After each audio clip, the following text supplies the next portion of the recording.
Hello, everybody. Welcome into a Tuesday edition of the Computer America Show. We've got a great show planned for you. As I mentioned, Ben is in Las Vegas. He just landed a few minutes ago and is heading on over to the hotel and getting set up for the Consumer Electronics Show event. He's looking forward to it, and so are we here at the on the show. In the meantime, we have our guest co-host sitting in for Ben for the rest of the week. Nathan Evans, managing editor of PopZara magazine, is here. And we have a great show planned for you. In the first hour, we're going to be talking to Online Owls. We're going to be talking about online technical support with the company's CEO, Bruno Bianchi. He's going to be talking about that and the services they offer. And in the second hour, of course, computer and technology news. 1 minute until showtime. Brought to you by Slimware Utilities, the official optimization software of Computer America. So sit back and relax as we bring to you 2 hours of Computer America.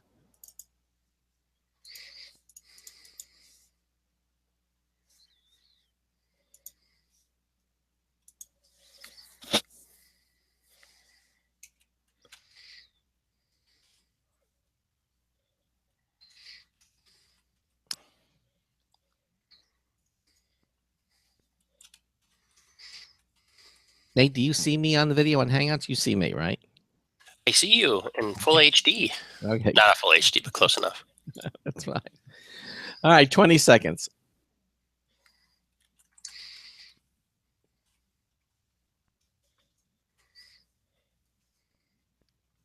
Ten seconds. Your show will go live in 5 seconds. 4, 3, 2, 1.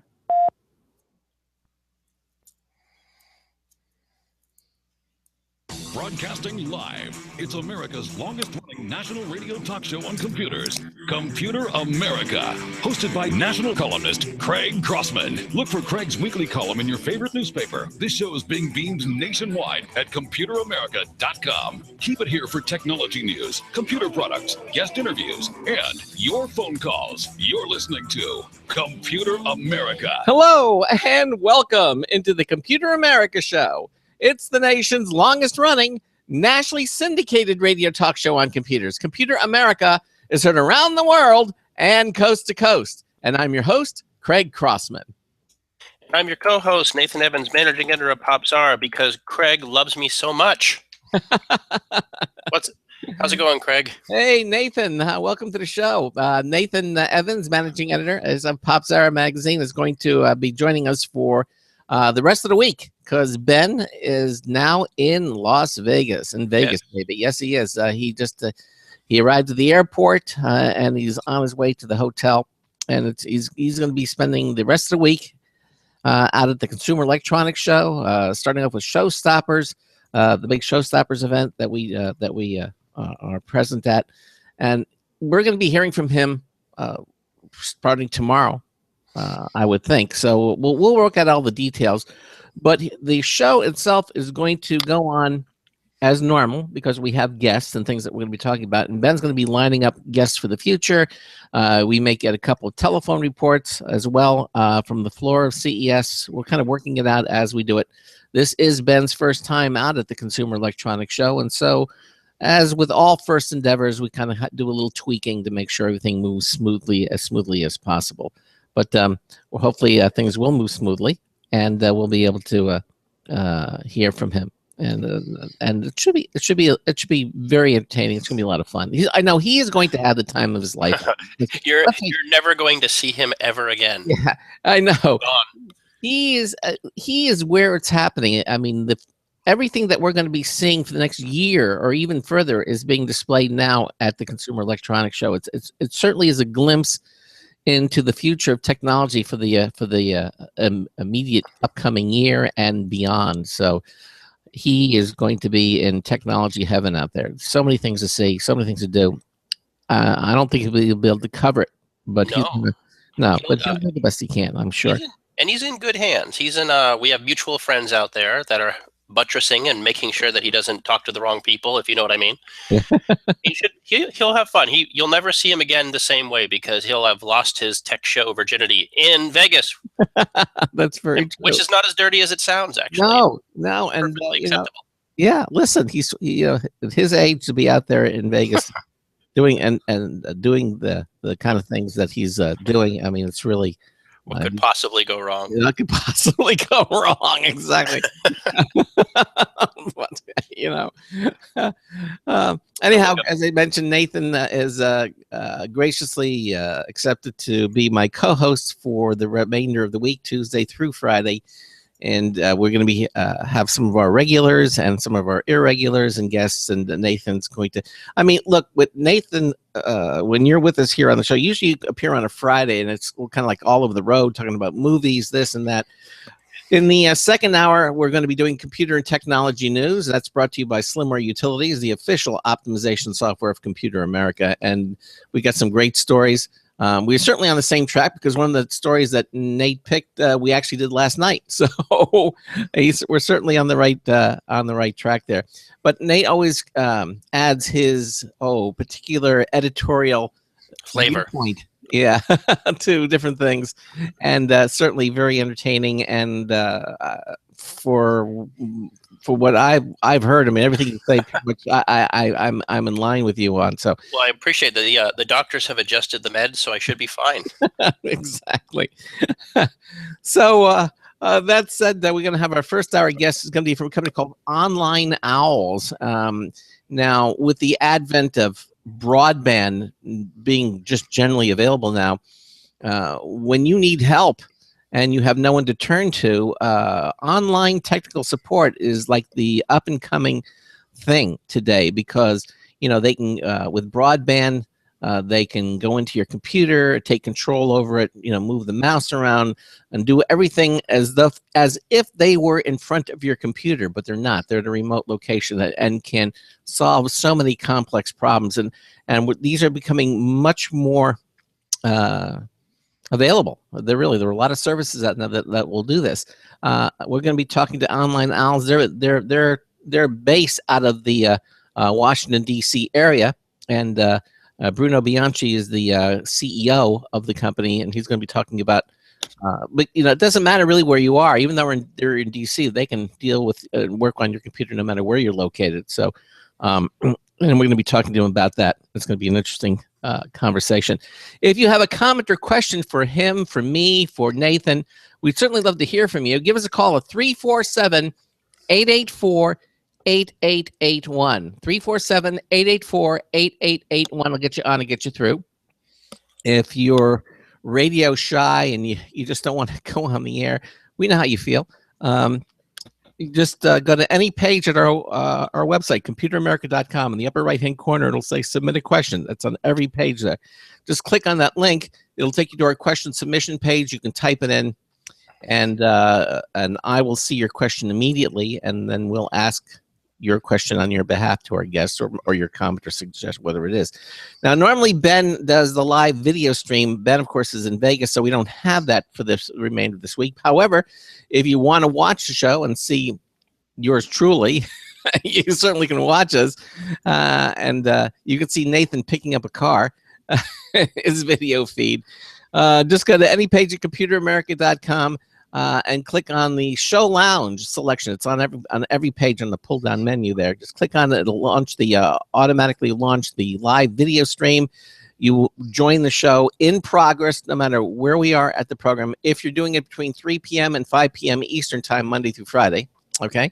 If you do it after the fact, then it's like an archive, and then you can see the whole show. You can see all of our shows that we archive. They're all archived at computeramerica.com, which is the internet home of the radio broadcast. Okay, computeramerica.com. Anything you really need to know about the show is up at computeramerica.com 24 hours a day, 7 days a week. Okay, so anything else you want to mention, Nate, before we bring our guest on for the first hour? Well, I just want to say thanks for the kind introduction and for the opportunity to come and spend a few hours every day with one of my favorite radio hosts in the whole planet. No, I just want to say that this is CES week, and CES is basically a giant news suck when it comes to technology news. So we will do our best this week to bring you news that isn't going to be exploited during the world's biggest technology show, and try to make it interesting and try to make it entertaining in a way that frankly I don't think a lot of people do. And like I said, I thanks for the opportunity, and I think I think we're going to have a lot of fun. Yeah, I think so too. And of course, we're going to have Josh Boykin's is out there, and we've got a number of our correspondents. Sandy Berger is out there. I think we're going to have David Perry. So we're going to have a cornucopia of guests out at the program. So we'll just see how it works out, and we'll go from there. Okay. Should be fun, and keep the bail bondsmen ready because they're doing background checks. And poor old Ben could have forgotten to take his nail filer or nail clipper. All right. He's sharing a gel with a. Yeah, exactly. Yeah.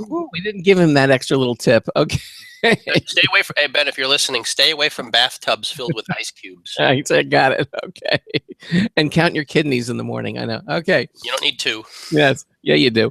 All right. Online Owls is the go-to service for instant access to tech support in the Washington, D.C. area, connecting people to pre-screened, trustworthy, and certified on-call technicians to install, troubleshoot, or repair computers, smartphones, and other internet-connected devices. Right? It's just not about computers. Now, online support is a growing industry and is being used by more and more people these days, especially given the access to high-speed broadband internet.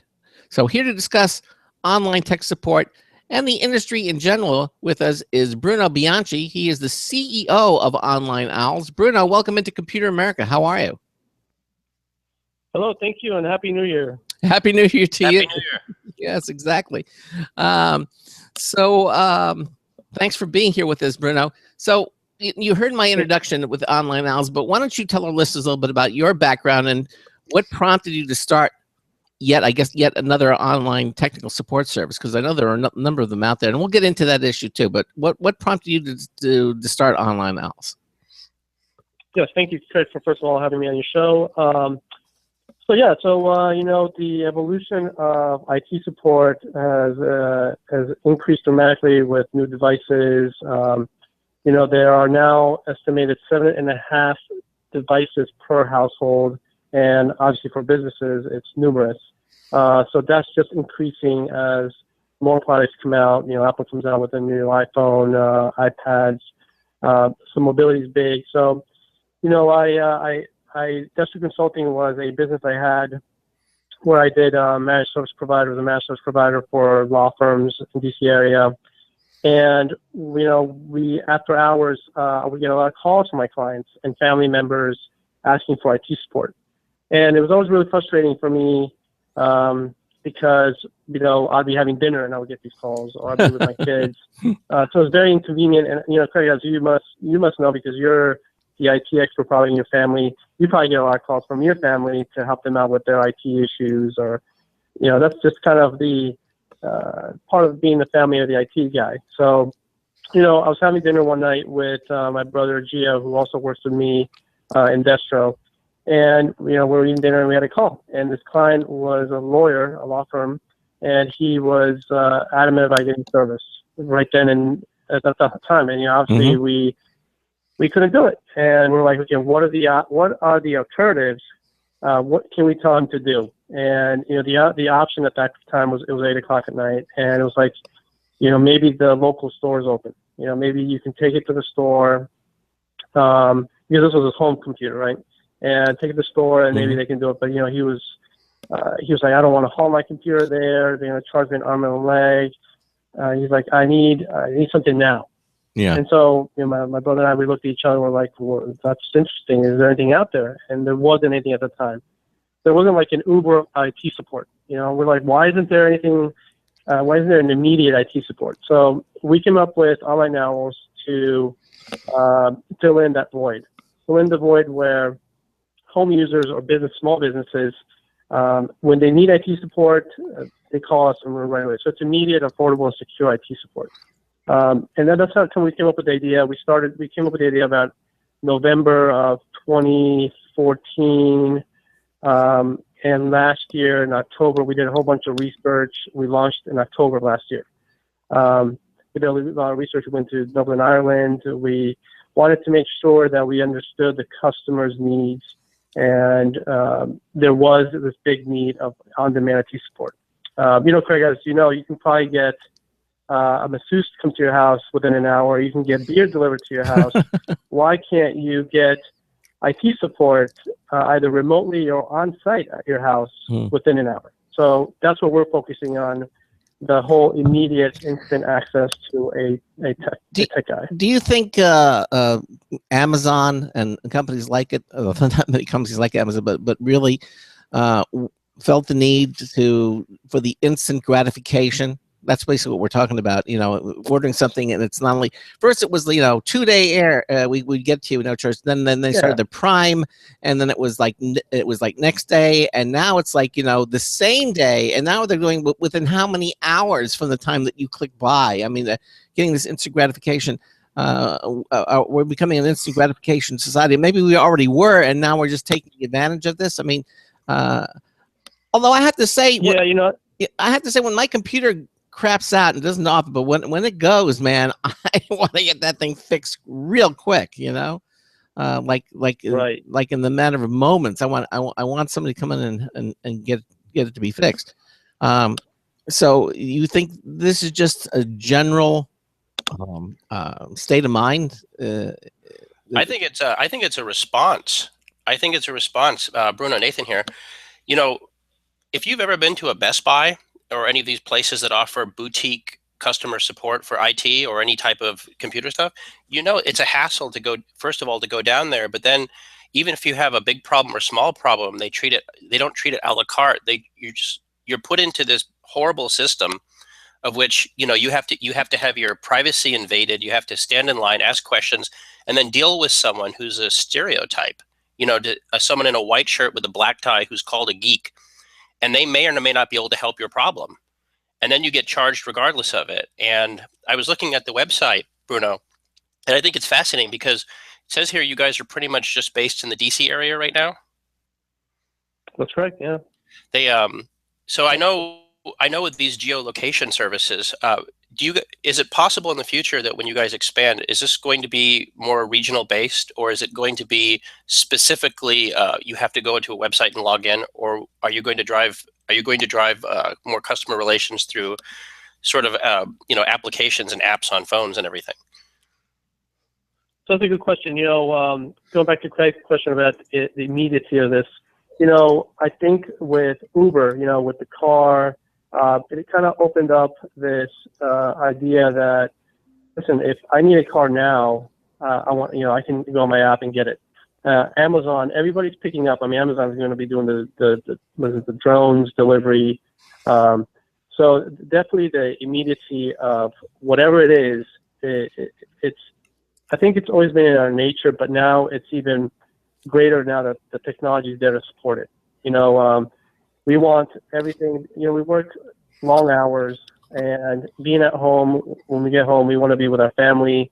And the last thing we want to do is, A, go to the grocery store, or 2 is get somebody come to your house, or you fix your own computer, or you do your own plumbing at home. You're going to outsource it. And you're going to outsource it to someone that's reliable and that can come when you need it, not on their schedule, but on your schedule. Yes. So, I guess that's what we're trying to do is make sure that if you need to order something on Amazon, you need your internet to work, you need your laptop to work. So what we're doing is we're making sure that you have a access to a tech within an hour to your house. Now, what we're doing is because we launched in October, we're here in Tyson's Corner in Virginia, and we were surprised to see that there are a lot of technical professionals that in the IT industry that joined us. They have full-time jobs, but they want extra income, so they signed up with us. They're contractors, and they make their own hours and schedules to the point where some of them are quitting their jobs and working directly with us because we're able to bring them at an hourly rate higher pay. And they're able to set up their schedules. And people love the idea that we can come to their house. Washington, D.C. area, we're looking to expand Richmond, Baltimore, and go to the East Coast and go all the way national sometime this year. Wow. So that we know that there's this need. We know that online support is great. When you need something really quick, you have a virus, you remote in, we fix it. But people also like our services because we come to your house. And when we come to your house, you typically the user says, listen, my monitor is black and I think my computer is dead. Most users don't really understand the issue that they're having. So when you call us, you're actually going to talk to a tech. The tech is going to basically do some troubleshooting and try to figure out if it's a monitor issue, it's a cable issue, if it's a computer, if it's a Mac or PC, and then we're going to match you with the right tech in your area that can come out and that meets the we'll send them. If it's a Mac problem you're having, we'll send the Mac guy, and he can come out. And typically what we find is when the person goes out, the tech goes out and it fixes the MacBook, the person realizes that the home user realizes that there's other issues at the house. And you just realize that you're here and my wire's slow. So now that tech is basically doing every single tech job in that house, not just the Mac. It expands out. The TV, I can't access my Netflix. The internet's slow. My modem is slow. So we're noticing that people love the idea of having a tech that comes to your house and not only do one job, not only remove the virus, but also secure your wireless, set up your home automation. And that's what people love, and that's why we're growing really quick. We launched in October. We have almost 30 techs in the area at any given time that can come out to your house within an hour. Bruno, let me ask you this, and I've got so much to talk about in so little time. Sorry. Let me ask you this. First of all, how do you qualify the people that work for Online Owls? Do they go through some test or rigor, and do you do background checks? I mean, what do you do? Yeah, so one of the big things for our research was that users at home and businesses, they're very skeptical about somebody coming that they don't know. So what we do is we have a very, very thorough background check, and it extends way back, and you have to pass the background check. We do a phone interview first. So if you're interested, you submit an application on our website. So any tech that wants to join, you go on our website, you fill out the information. You have to be certified, meaning that the minimum requirement is A+ certification, and other certifications that we certify techs. We call you back, and then we ask some questions. If you answer the questions correctly, you're vetted through us.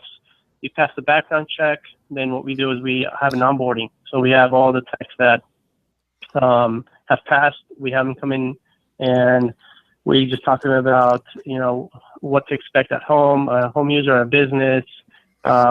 So that process takes about almost 2 weeks to onboard one tech, because it's very thorough. We want to make sure that any tech that goes out to your house, the picture because when the tech goes out to your house, we send you an email with the picture of the tech that's coming out, a little bio, so you know exactly who to expect to come out. And people love it. They feel that, we like to say that any driver can be an Uber driver, but not everybody can be an Online Owl tech.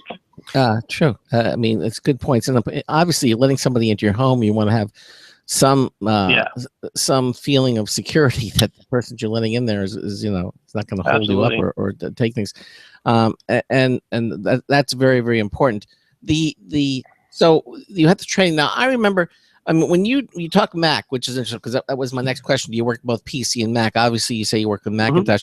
One of the things that I've noticed with technicians is that they have tools that they use on the Apple platform. I noticed one guy, technician, he actually hooked an Ethernet cable to the back of the Mac and actually was able to connect to Apple Computer itself, and then Apple Computer ran this whole diagnostic on that, and it turned out I had a bad sound cable inside the computer. They had to open it up because it was not issuing sound, but it diagnosed all that stuff. Do you have access to tools like that, or do you have your own tools, or what kind of tools do you use? Software tools. So that's a good question. So we our techs for Online Owls, or we call them owls. Our owls are basically, they're all contractors, so they all have their own tools. Obviously, because they're contractors, we don't tell them, listen, you need to carry this. Sure. We advise them on what tools to have. But the nice thing about our owls, and that's very unique, is that an owl, when they go to somebody's house, they are going to do everything possible to fix the issue that the user's having. Otherwise, they're going to give them a bad review, and anything below any 3 stars or below, they don't get any more jobs. So the experience of IT support is different, and our techs carry a large amount of tools. Okay. You know, they're actually prepped before they go to the house. You know, we let them know, hey, listen, this is a MacBook issue. There's, you know, they're having this problem. So the tech knows what tools he needs for that visit. Now, is it strictly software, or I mean, if you have an iMac or something, you have to have the right tools to crack that case open. It's not like a PC where you have a Phillips screwdriver and you're in. Macs are a lot more difficult physically to work on. Do they have that expertise as well? They do, yeah. So you know, when on the questionnaire, when they sign up, a tech signs up or signs up the application, we ask them your proficiency. How good are you with troubleshooting MacBooks? And they have a rating scale. And then once we do the phone interview, we target those. We're asking, okay, so what would we give them scenarios? Like what would happen if you had a virus on a Mac or the hard drive, you know, becomes corrupt? What would you do? And so these techs that they join our fleet of Owls, they totally understand what they need, the tools, software, hardware. They're able to open things, do data recovery. So our Owls are really good and very, you know, we've never had any issues with an Owl not knowing like how to troubleshoot or open up a MacBook. Yeah, Bruno, I got two questions for you regarding this. It's a two-parter. First part is going back to Craig's question. Now, as a Mac user myself, I've come to expect things being more difficult than with a regular PC. I can't just use a regular screwdriver and all this.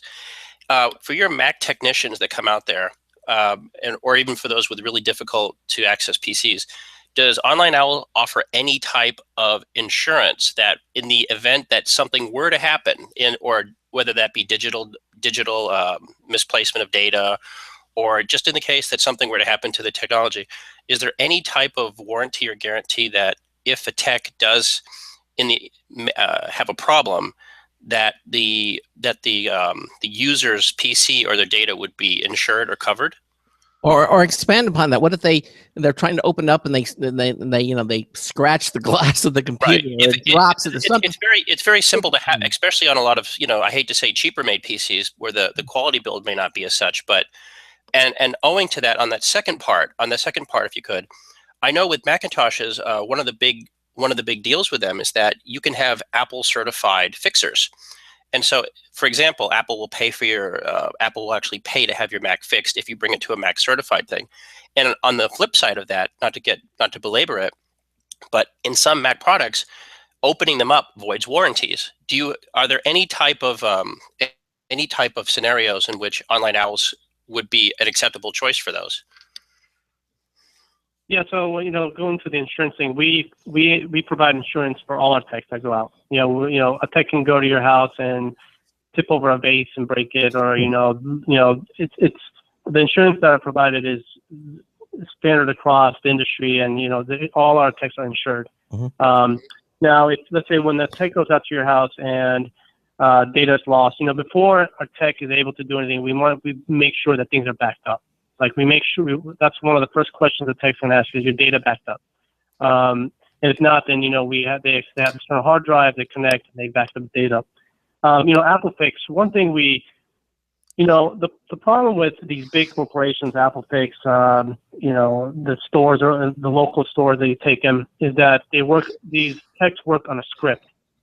So when you call and say, my hard drive has an issue or it's not working properly, they're going to go, or you take it to the store, they're going to go down the script, and if, eventually if they can't, number one on the script they can't do, they go to 2 and 3, and eventually they're going to ask you to format it. And that's almost every store, Apple store, wherever you go, they're going to say, listen, you have to wipe and reload it. And that's, the same thing with Apple. Sometimes you call them and they're going to go with the easy solution, which is Apple and Reload, or bring it to the store and we'll wipe and reload it for you. Whereas our techs, that's not the mentality that we have. The mentality our techs go is very personal. Some people don't back up their data, and their hard drive just corrupted. So we have tools that we can do some forensics. In some cases where the tech can't do the job, we have the hard drive shipped to our office, and we can do it. Again, we want to make sure that the issue that they're having is resolved. Not go with the easy route and say, listen, you just need to wipe your computer, and that's the solution. Our techs our techs are focused on making sure that you get what you need. Okay. I don't know if that answers your question. Yeah. Yes. It does, exactly. So what do you see as well, actually we're coming to the bottom of the hour, but we can just talk. What do you see as some of the most common tech issues, amongst your clients so far? What are they? It's probably the obvious ones, right? Virus removal, loss of pictures. But what's been picking up a lot, and we got a couple of calls today, is there's a lot of social engineering happening, where people are, getting calls from Microsoft saying that you have a virus, and they're allowing these people on their computers, and they're being fooled. And then they have these viruses installed, and they have the data breach. And so then they call us because they're like, I just realized I just gave somebody access to my computer. Can you help me? So the majority of our calls are virus removals, speed up computers.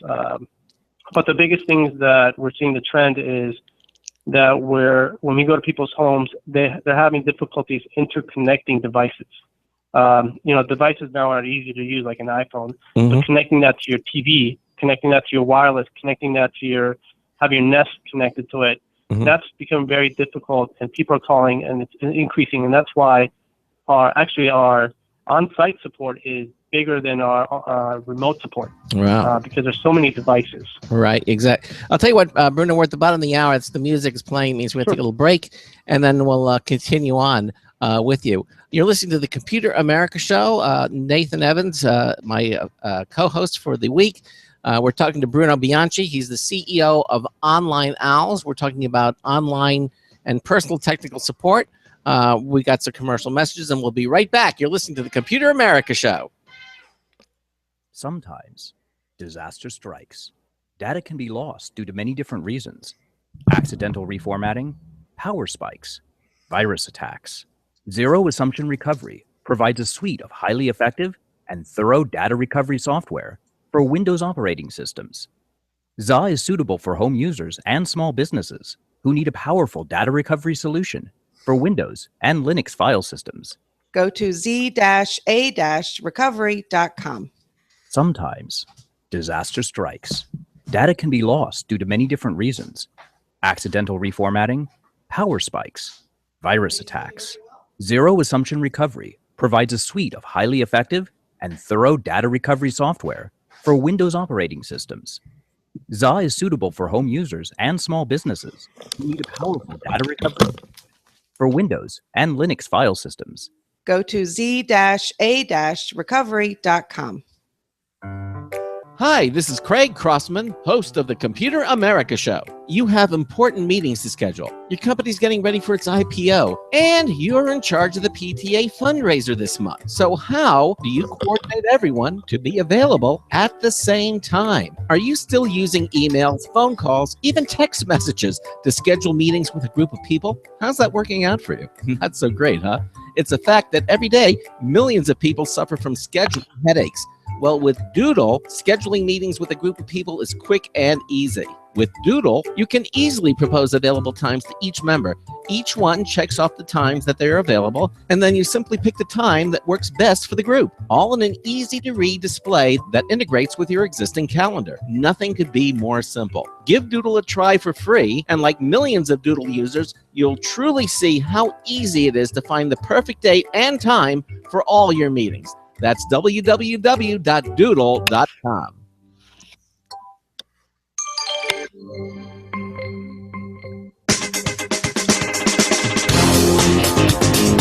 Now, zombie seat brains, so most of the candidates are safe. Hi, Marty Winston with a News Tips Bulletin Review. This time, a new drive from Seagate, an amazing 3.5-inch SATA drive, their new ST8000NM. They call it enterprise capacity. And these days, you really don't have to be all that enterprising to enjoy having 8 terabytes available. It's SATA 3, meaning 6 gig max port rate, which may be very useful for its 256 megabyte cache. The spindle speed is a respectable 7,200 RPM.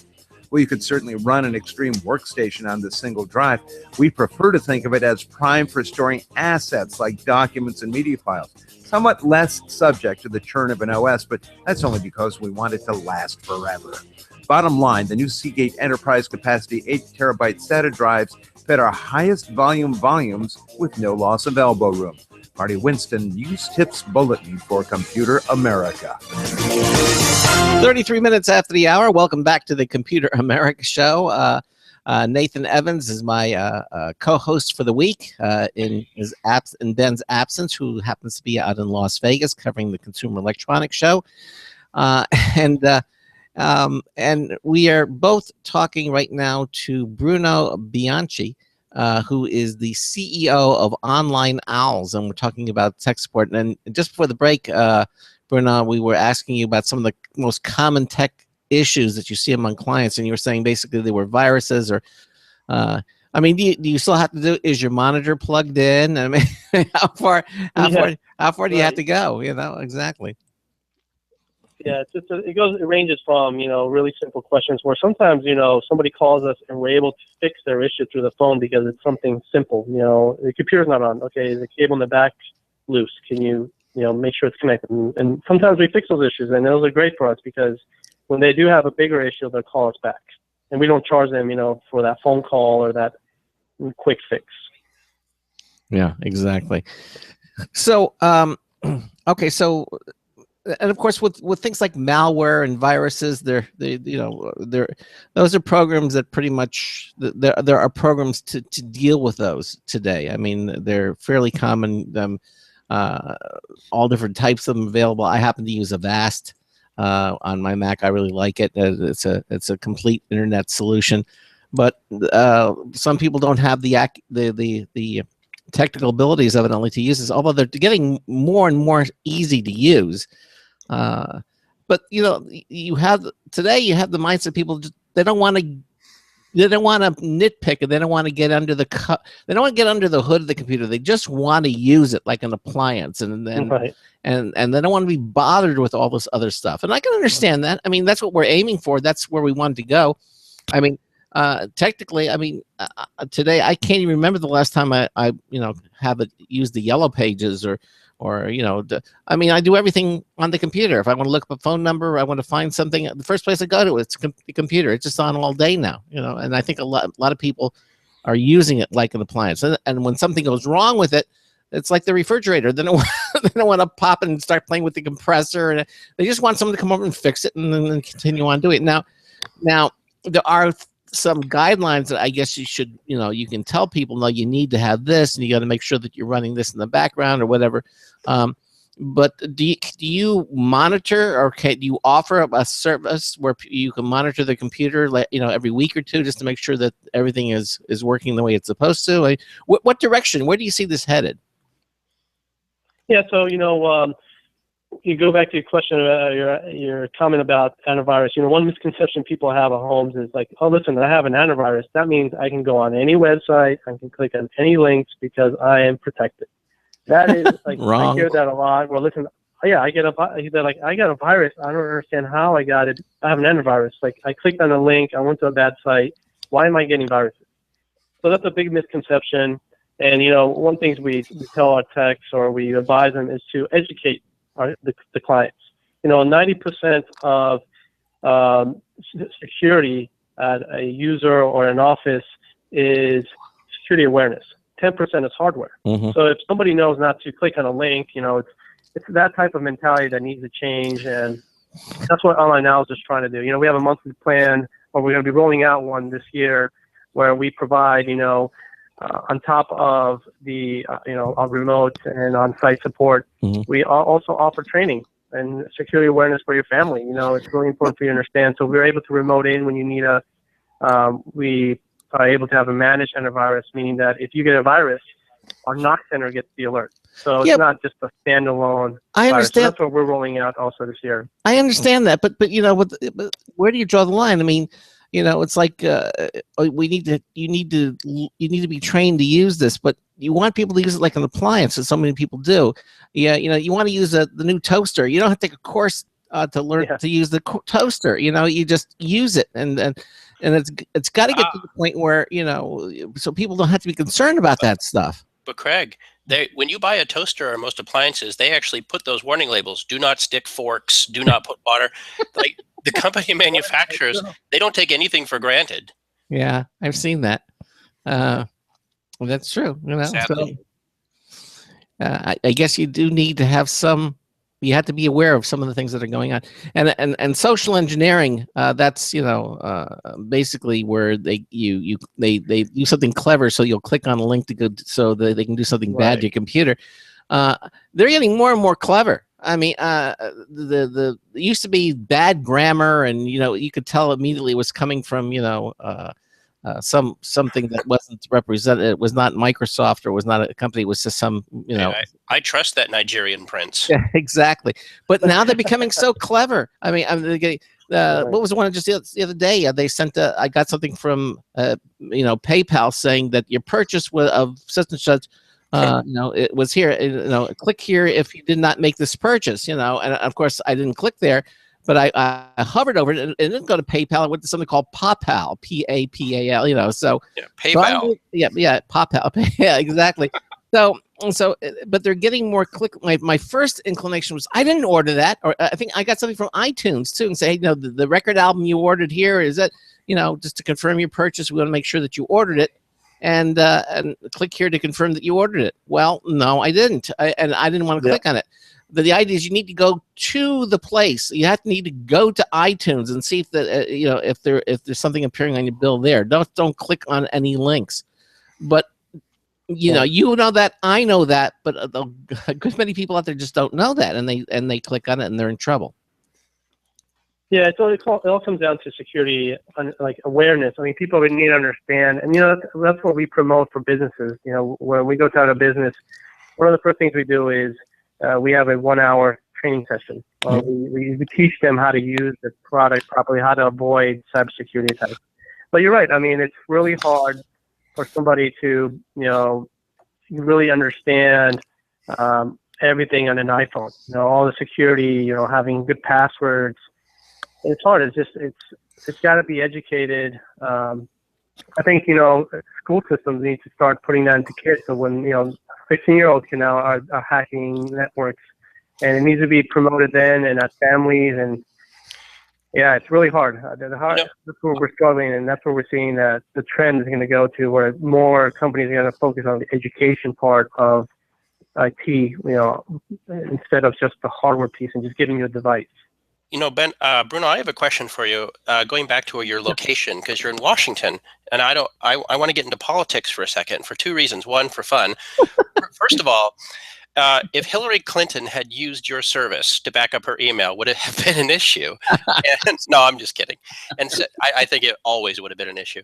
But second of all, is that we've seen this explosion of geolocation services all around the country, specifically in technology-rich spots. One of my best friends lives in Chicago, and Chicago, of course, is the hotbed for these crowdsourced online menu ordering, like Grubhub and Campus Court. And his wife makes all her money from something called Instacart, and I've never used it because I can't use it, but she makes a lot of money, and she's they trained her and everything, and she's really reliable. Now with crowd, like for service like Online Owls, my question is that I know you've compared Online Owls to Uber before, and I love Uber, and I think Uber is a great service. But have you noticed there's a pushback about these sort of crowdfunding sources, where where there's a big movement to sort of make them into real employees, and therefore, in my opinion, what that does is that sort of removes the advantage that a company like yours has. You don't have that overhead. You don't have all those physical requirements, and therefore you can charge less and offer a superior service. Is from what I understand.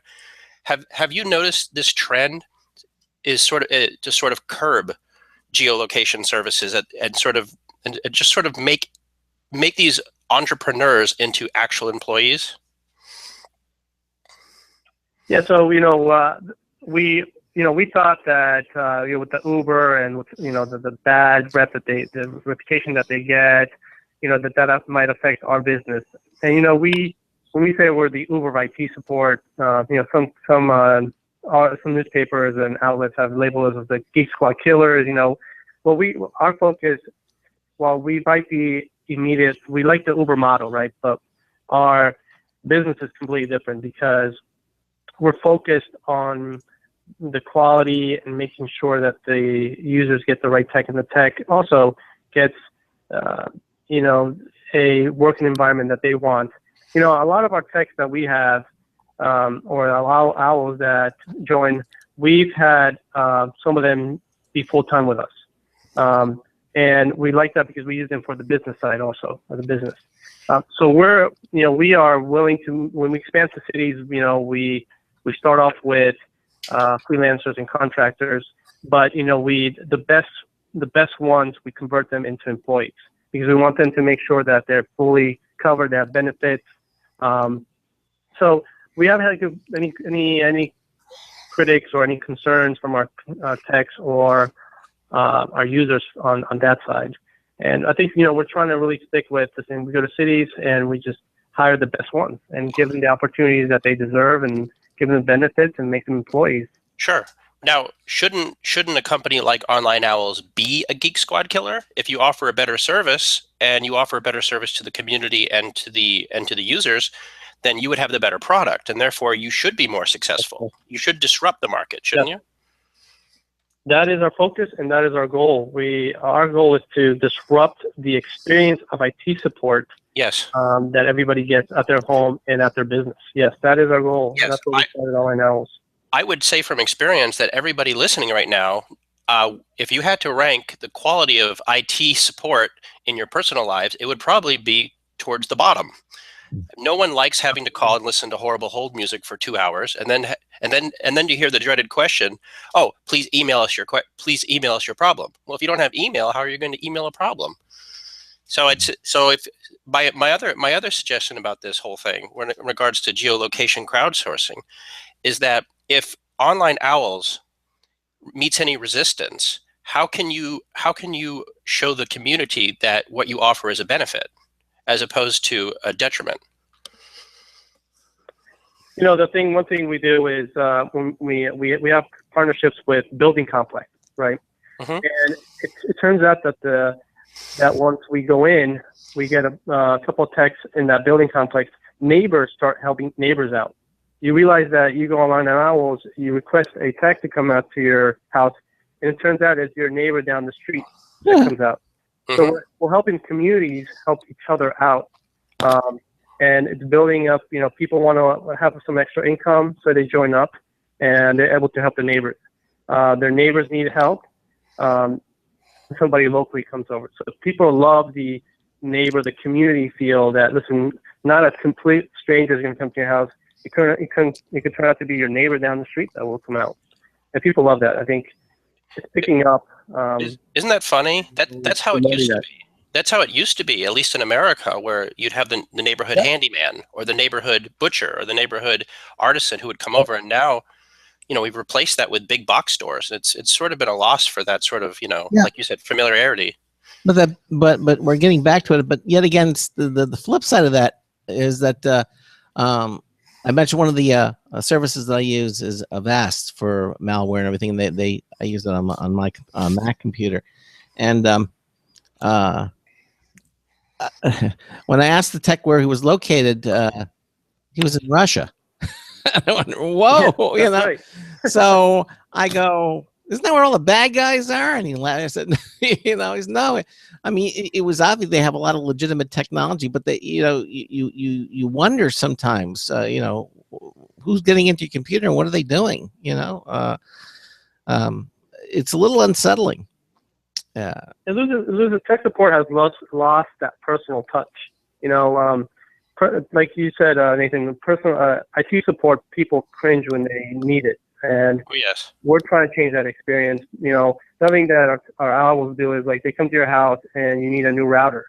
Well, you know what? They're from the community. They know where the local store is, or they can go out and get a router, come back and install it. Like, they understand the traffic issues.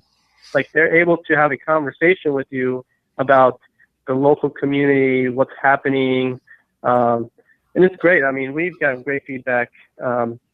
And that's what we're trying to do, change the experience of IT support and make it something that it's just like, you know, a neighbor coming to your house to fix something for you. That's, that's what we want people to have.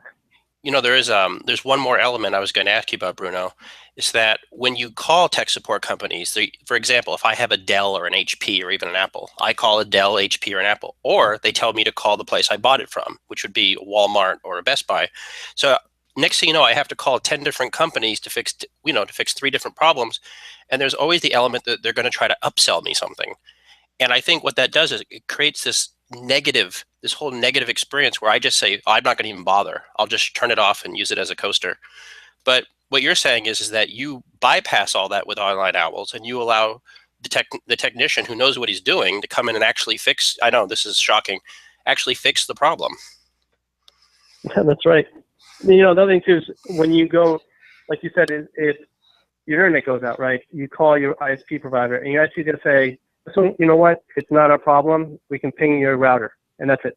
And then that's hanging. Whereas our tech goes out to your house, and he can say, okay, if it's your internet provider, let me talk to him. Let me talk to your ISP. Okay, it's not. Let me talk to your router. So he's able to be the middleman, where you don't have to be left hanging anymore. It's like somebody can now be you and have that technology understanding on how to fix the issue when they're there. And I have to say, again, based upon my personal experience, companies are getting better at them. I mean, I tried to put in some video cameras in my home, and I tried the D-Link, and I tried Netgear, I tried all these different companies that you would think, and it was a hassle. It was a lot of trouble. I mean, to do this, and you had to plug this in.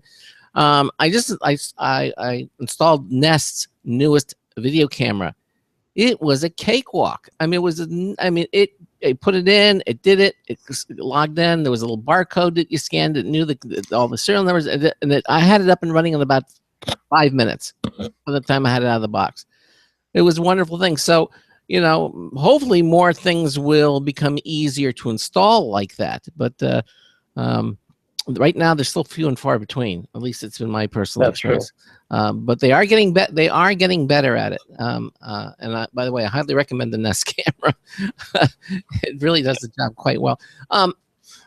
So what kind of cost are we talking about here, Bruno? Can you give us some figures, what people can expect with Online Owls? Just give us some examples. So our cost is really simple. You know, we don't give you okay, listen, tell us what you need, and let me give you a price range, let me give you a quote. It's really simple. It's $79 for on-site support per hour, and it's $59 for remote. That's it. There's no, you know, if it's antivirus, we'll charge you $300. And, you know, and it's when the tech goes out, he's able to tell you, okay, it's a virus, you know, your computer's old, it might take an hour and a half. Mm-hmm. And again, you know, so he's going to try to stick with that 1 hour and a half. We have had techs that got out to people's home and they've been there 2 hours, but they only charge the hour and a half because, again, the tech wants to make sure that that user gives them a good review. And they're going to do everything possible, including the pricing that they quote to the client to be as accurate as possible. You don't want to go to someone's house and say, listen, it's going to take me an hour to remove the virus, and you're there 4 hours, and you're like, okay, now it's going to be, you know, this amount of money. You know, you don't want to do that, and that's what we're trying to do. So it's $79 on-site and $59 remote. That's it. That's nice because you don't have this thing. Well, let me see how nice your home is, and then I'll base my my fees upon that. You know, you can pay more. If you live in Beverly Hills, well, the scale, and that exists. I mean, we hear contractor after contractor that when they're in West Palm Beach, when they go into Palm Beach, boy, they have a special rate scale just for that island because that's the Fort Knox of the South, and they say it, and they're not ashamed to say it. They'll do, when we go to Palm Beach, the price goes up. We have a different scale. Well, that's not because good. you have no choice, right? It's like you don't have any option. So they're like, okay, listen, I can charge you whatever you want because your photos, I'm gonna hold you hostage, and you're gonna have to pay me this amount of money to get your photos back. So that's just not right. And I think things are changing, and that's why we started Online Owls, because we're fed up with the bad IT support and the experience people are getting. What about the hardware? In other words, if it turns out my router is dead, and like I says, well, I can replace the router for, routers are all over the map. First of all, are they brand centric? They say, well, I'm going to recommend a Netgear router or a D-Link router or a no-name router. I mean, is it up to the technician, or do you have certain policies at Online Owls for that? So we're not manufactured. We don't have any contract with any manufacturers. Our techs are when they go out there, they can make the recommendation on the router. They can, the client can buy the router online or at the store, or they can say, listen, I want a router right now. Can you go to the store and get it for me, and reimburse you? Again, they're charged an hourly rate. So our techs are not hardware dependent. They don't have any ties to any manufacturers, which is what we want them to do. We don't want them to be tied down to one and be exclusive. We want to make sure that the client gets what they want, not what the tech needs or the tech wants them to have. It's what the client needs. What about do they have like a van where they have parts already in there? I mean, because it takes time to go purchase a router or whatever it might be, or a cable. Do some of them bring their own equipment, or is it just what they go and assess what they need and then they go buy it?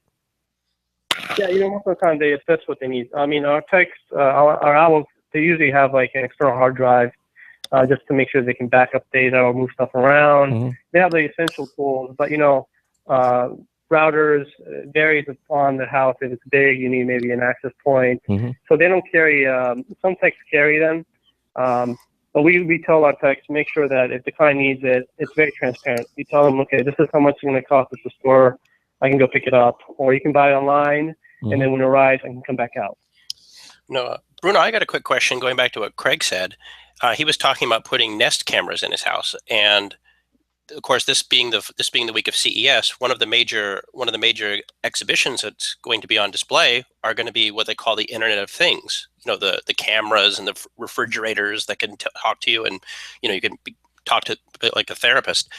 Now, with the smartphones, the iPhones and the Android phones, and even BlackBerry, our idea of what a computer is really drastically changed in the past 10 years. So my question to you is, you guys offer tech support. Will tech support change in the next 10 years as the idea we're going to look at a refrigerator? If our refrigerator goes on the blitz, we may not need to call an HVAC or a technician. We may need to call someone like Online Owls because it may be a computer problem.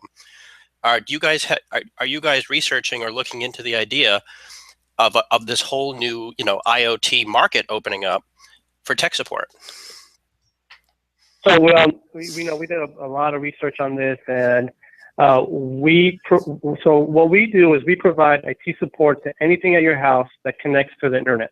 So this could be a Nest device. This could be your TV that is a smart TV camera system. One thing our techs, when we do the whole interview, we ask them about home automation, what products are familiar.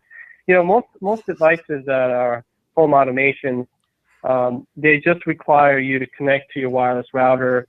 They're really easy to set up. As long as you have a wireless router like the Nest, you gotta unplug it, plug the cable in the back, and then connect it to your Wi-Fi. So we're able to do that. And again, typically when they buy these devices, if there's an issue, we can call the manufacturer and have them help us out, install it if needed. But we're actually supporting every device that connects to your internet at your home. What about now? That's our focus. That's how we're going to do. Now, when you say home, now going back to what I was talking about CES, another big thing that's going to be shown is this continuing emergence of cars with technology, and we're going to see more and more vehicles. Especially, I think NVIDIA just revealed one. I know there's Apple, there's Google, where you're going to have operating systems inside cars. And I know a few years ago it didn't get a lot of press, but Microsoft offered some sort of mini operating system that was always needing to be rebooted and reflashed. Would you guys, would Online Owls be able to diagnose that if that were to become popular? Yeah, I think we would troubleshoot anything connected to the internet because cars, say you have the technology behind these devices is not complicated because they connect either to a Wi-Fi, through a Bluetooth connection, they connect to your iPhone. So we're able to determine, okay, make sure the connectivity is working properly and make sure it's connected properly. Now, if there's issues beyond that, we can call support for you and troubleshoot it. Right. So you don't have to. So we're actually going to expand our services. Technology push us outside the house. We're inside the house or your office. Listen, if you're going to be doing stuff in your car, we'll support it. Right. Because that's part of your home and your ecosystem of your technology. And we want to make sure that you have somebody you can call that can help you out. Right. Well, Bruno, listen, we're pretty much out of time. I told you it was going to buy really quickly. I want to I want to thank you for being with us here on today's show. Again, you can go to the website, onlineowls.com, just like it sounds, or you can go to computeramerica.com. Right there on our homepage, we have a link to Online Owls as well. So it's there, and you can check it out. And if you need technical support, you don't want to have to drag everything to let the mountain. The Muhammad come to the mountain rather than or bring the mountain to the Muhammad, whichever it works, it's going to make it a lot easier. They're going to come out to your home. Check it out, onlineowlsagain.com. Bruno Bianchi, thank you so much for being with us here on today's show. Great, thank you. And Nathan, it was a pleasure speaking to both of you today. Yeah. All right, listen. Nice to meet you, Bruno. Thank you. Likewise. You take care. Have a good day. Bye-bye. Bye-bye. Bye-bye. Bye. All right, there you go. Online Owls. Hey, you've done the first hour with me, Nate. And I have an update. Josh Boykin and Ben have rendezvoused. They have met. Life is good. All right. They met at the airport or they met at the hotel? Airport. Oh, cool. Now the fun begins. Now the fun begins. All right. That's right. Because they had never met face to face before. So the fun does begin. And the fun is beginning too. We've got another hour of the Computer America Show. When we come back, we're going to do computer and technology news brought to you by Slimware Utilities, the official optimization software of Computer America. Nathan Evans, managing editor, PopZara Magazine, co-hosts the Computer America Show with me for the entire week, Tuesday through Friday. 347-884-8881 will get you on and get you through. We're going to take a short break, no commercials, and then we'll be right back. So this is the Computer America Show. Please stay with us. Don't go anywhere. We'll be right back. Broadcasting live, it's the only national radio talk show on computers to air every weeknight. Computer America, hosted by national columnist Craig Crossman. The first hour's behind us, but there's still more of tech news, tech talk, and your phone calls. We're being beamed nationwide at computeramerica.com. You got computer problems? Bring them on. You're listening to Computer America. Computers run the world, and we run computers. Call us or send us an email to live@computeramerica.com. Hello and welcome into hour 2 of the nation's longest running nationally syndicated radio talk show on computers. This is the Computer America Show, and I'm your host, Craig Crossman. And I'm your co-host, Nathan Evans. Welcome back. Yes, welcome back into hour 2. And we just had Bruno Bianchi on the show with us. He was the CEO of Online Owls. You can check him out at onlineowls.com, online and at-home technical support. They're based in the Washington, D.C. area, but they will work online basically anywhere that they can communicate with you. And they're just starting out, and they're doing extremely well. And if you need service or support, you might want to check them out or say that you heard them on Computer America. Okay. So here we are in hour 2, and as you mentioned, the update report, Ben has met Nathan, not Nathan, Josh Boykin, face to face, and we look exactly the same. I don't think so. And they are heading over to the hotel and getting settled, and we're gonna have they're gonna have a lot of fun. Nate, I think Ben's gonna remember this week quite fondly. I mean, look, he's into games, he's into computers, he's in technology, co-hosts the longest running nationally syndicated radio talk show on computers. Let's face it, technology. I mean, where else can you have a better time than at the Consumer Electronics Show?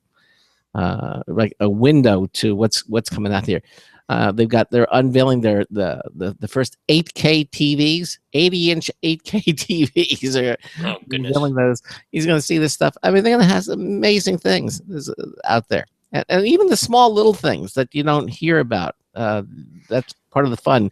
You kind of go away from the big booths and you go to like with the small areas and just see some of the smaller things. And there's some amazing things out there.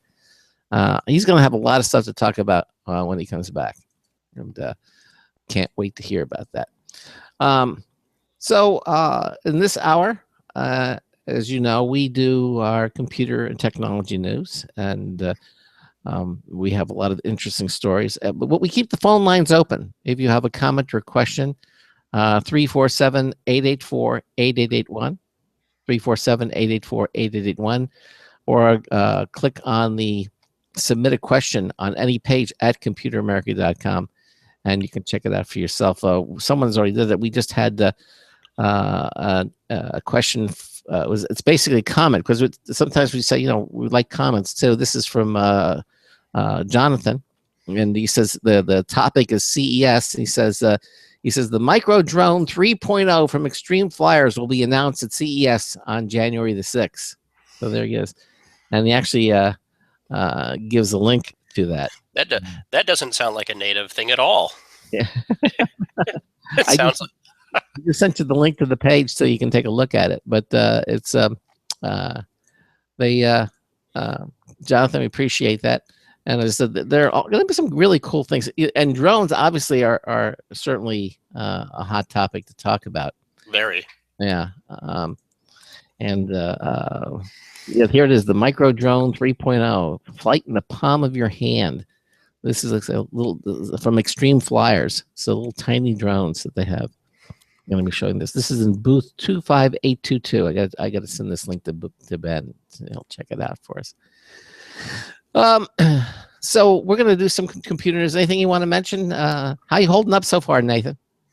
What? Oh, the Vicodin's kicking in, so I'm okay. No, I'm kidding.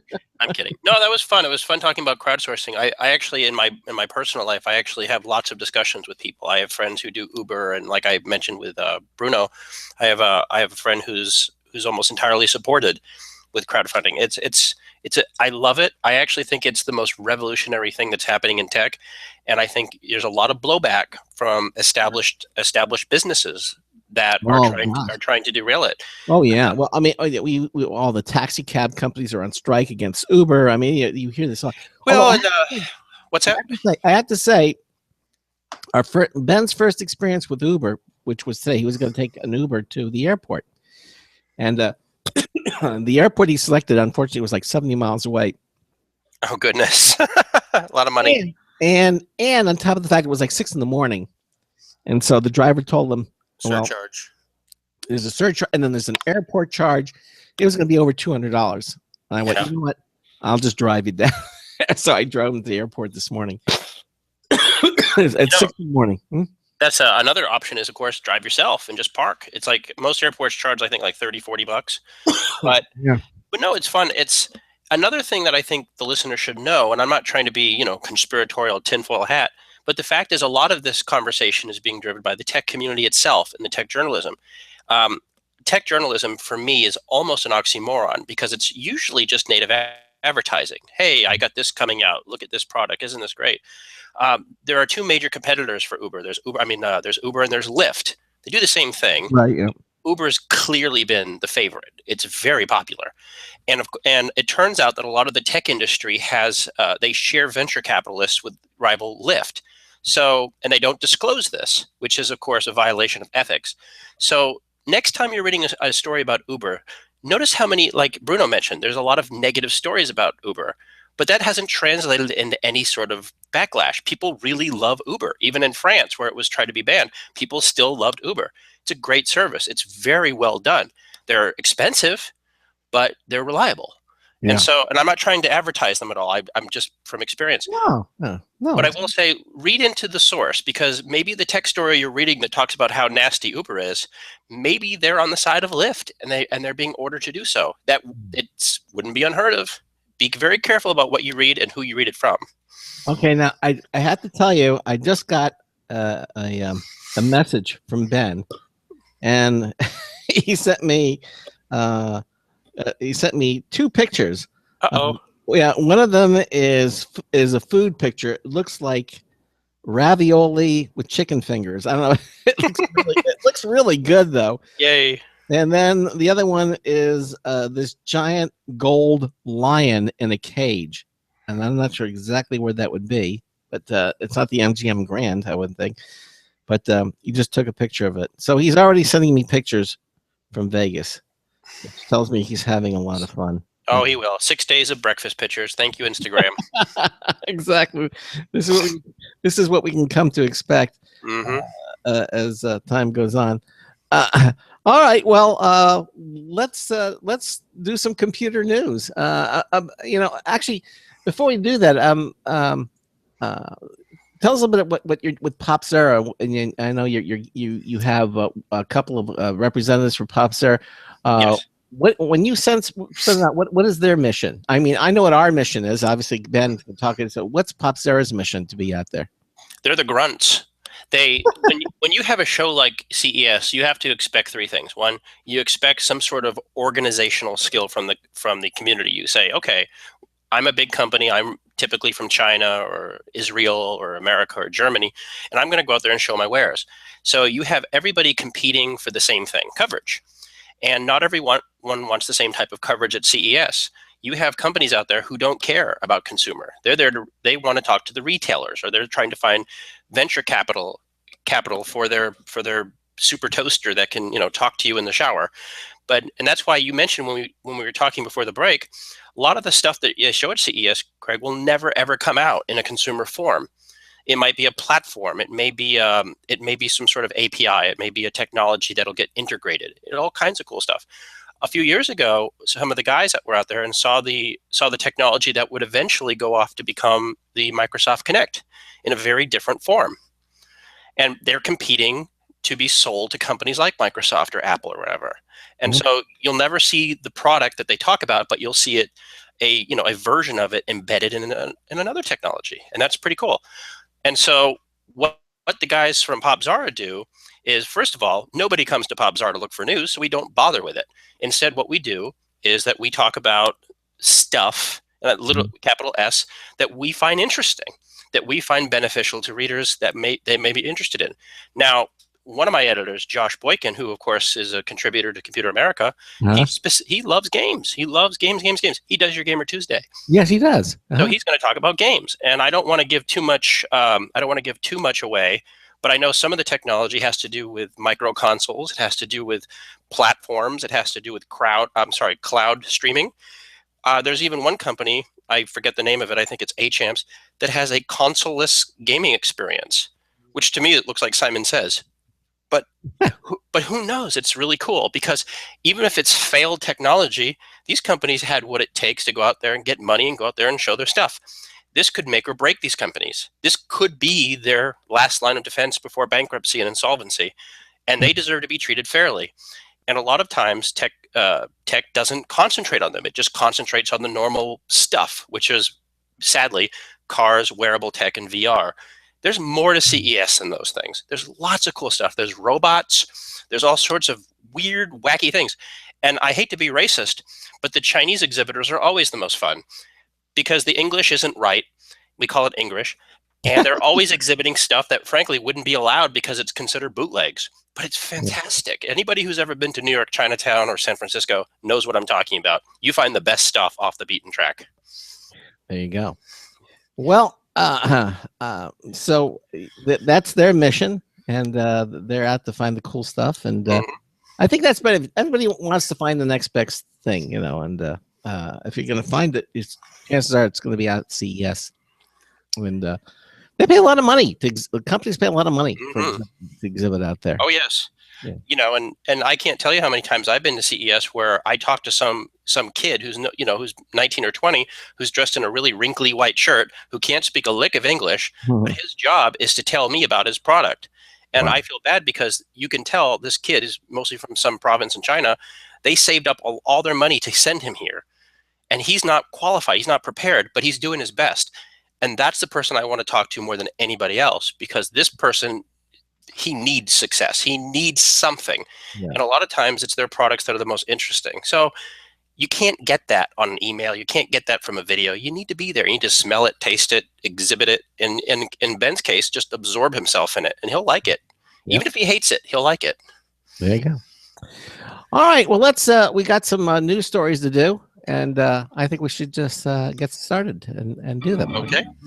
Let's go for it. Today's computer and technology news is brought to you by Slimware Utilities, the official optimization software of Computer America. You can visit them at slimwareutilities.com to clean, speed up, and optimize your Windows system. Slimwareutilities.com. Check them out. Go there. Download it all. You're going to be really happy that you did, and you'll thank us for it. Slimwareutilities.com. And in this first story, obviously, a lot of the stories are actually coming from CES. Mm-hmm. And this is from CNET. The Oculus Rift, they're offering free VR headsets to early Kickstarter supporters. Oh, goody. Wow. Goody. I wish I had backed it. No, this is actually an interesting story. There's two parts. They, of course, Oculus Rift started its long journey to whatever it becomes. It still hasn't been announced yet. Mhm. That those people who were, let's just say generously, perturbed by the fact that Facebook took over the company for billions, Mhm. were upset that they'd be left in the lurch, as most Kickstarter projects are. Mhm. So when you invest in Kickstarter, that's like a penny stock. You should not ever expect anything except to say you participated in a penny stock. So the fact that that Oculus Rift, which plans to launch sometime this year for a still unnamed price, Mhm. plans on giving away Kickstarter edition Oculus Rift goggles, is a nice touch. Frankly, it literally is the least they can do. The only thing else that Oculus could have done is nothing, which they didn't have to. Or off them stock in the company. Yes, they remember Oculus Rift is owned by Facebook. Right. And Facebook joins a whole host of other companies that has decided for us that VR is going to make it. Mhm. And I'm on record as saying that I'm very skeptical for lots of reasons that are all personal and non-personal. But for Oculus is certainly the most high profile. Now, that being said, Craig, we don't know the price of the Oculus Rift. We don't know anything about it other than that it's coming this year. In fact, there was a news story last week that their touch controllers are going to be delayed till sometime later this year. The fact that a product is almost ready to launch commercially and we still don't have a price means only one thing. It always means the same. You can't afford it. So it's going to be expensive. I thought maybe like $399. Oh, that's even if that were so, that's just part of it. You see, Oculus has released consumer versions of its VR goggles for Samsung phones and whatnot. Yeah. But those require a phone. You still need the hardware. Oculus is not hardware. It's a hardware accessory, which means that you're buying the glasses, you're buying the screens, you're buying this. You still need the hardware to run it. And they've already been very, very arbitrary about which hardware can, and more specifically, can't run it. Won't run on Linux, won't run on Mac, won't run on laptops, won't run on that. You need really powerful hardware, which is what we knew from the beginning. Really powerful hardware is expensive. And so, in addition to whatever you spend on Oculus, the prohibition is going to come in with the hardware. Now, I'm being a little cynical about this because it's this, but I think even Oculus people would admit it's an enthusiast niche right now. It rises to the level of gimmick that supposedly works very well. I know our own Grayson Hamilton loves it, and everyone who's tried it says it's pretty magical. But the fact of the matter is, it's got a lot of problems to observe. That being said, the one VR that I think has the most chance of consumer acceptance, ironically, has nothing to do with Oculus. Has to do with Sony. Has to do with the PlayStation. You see, Sony announced that almost 40 million PlayStation 4s have been sold.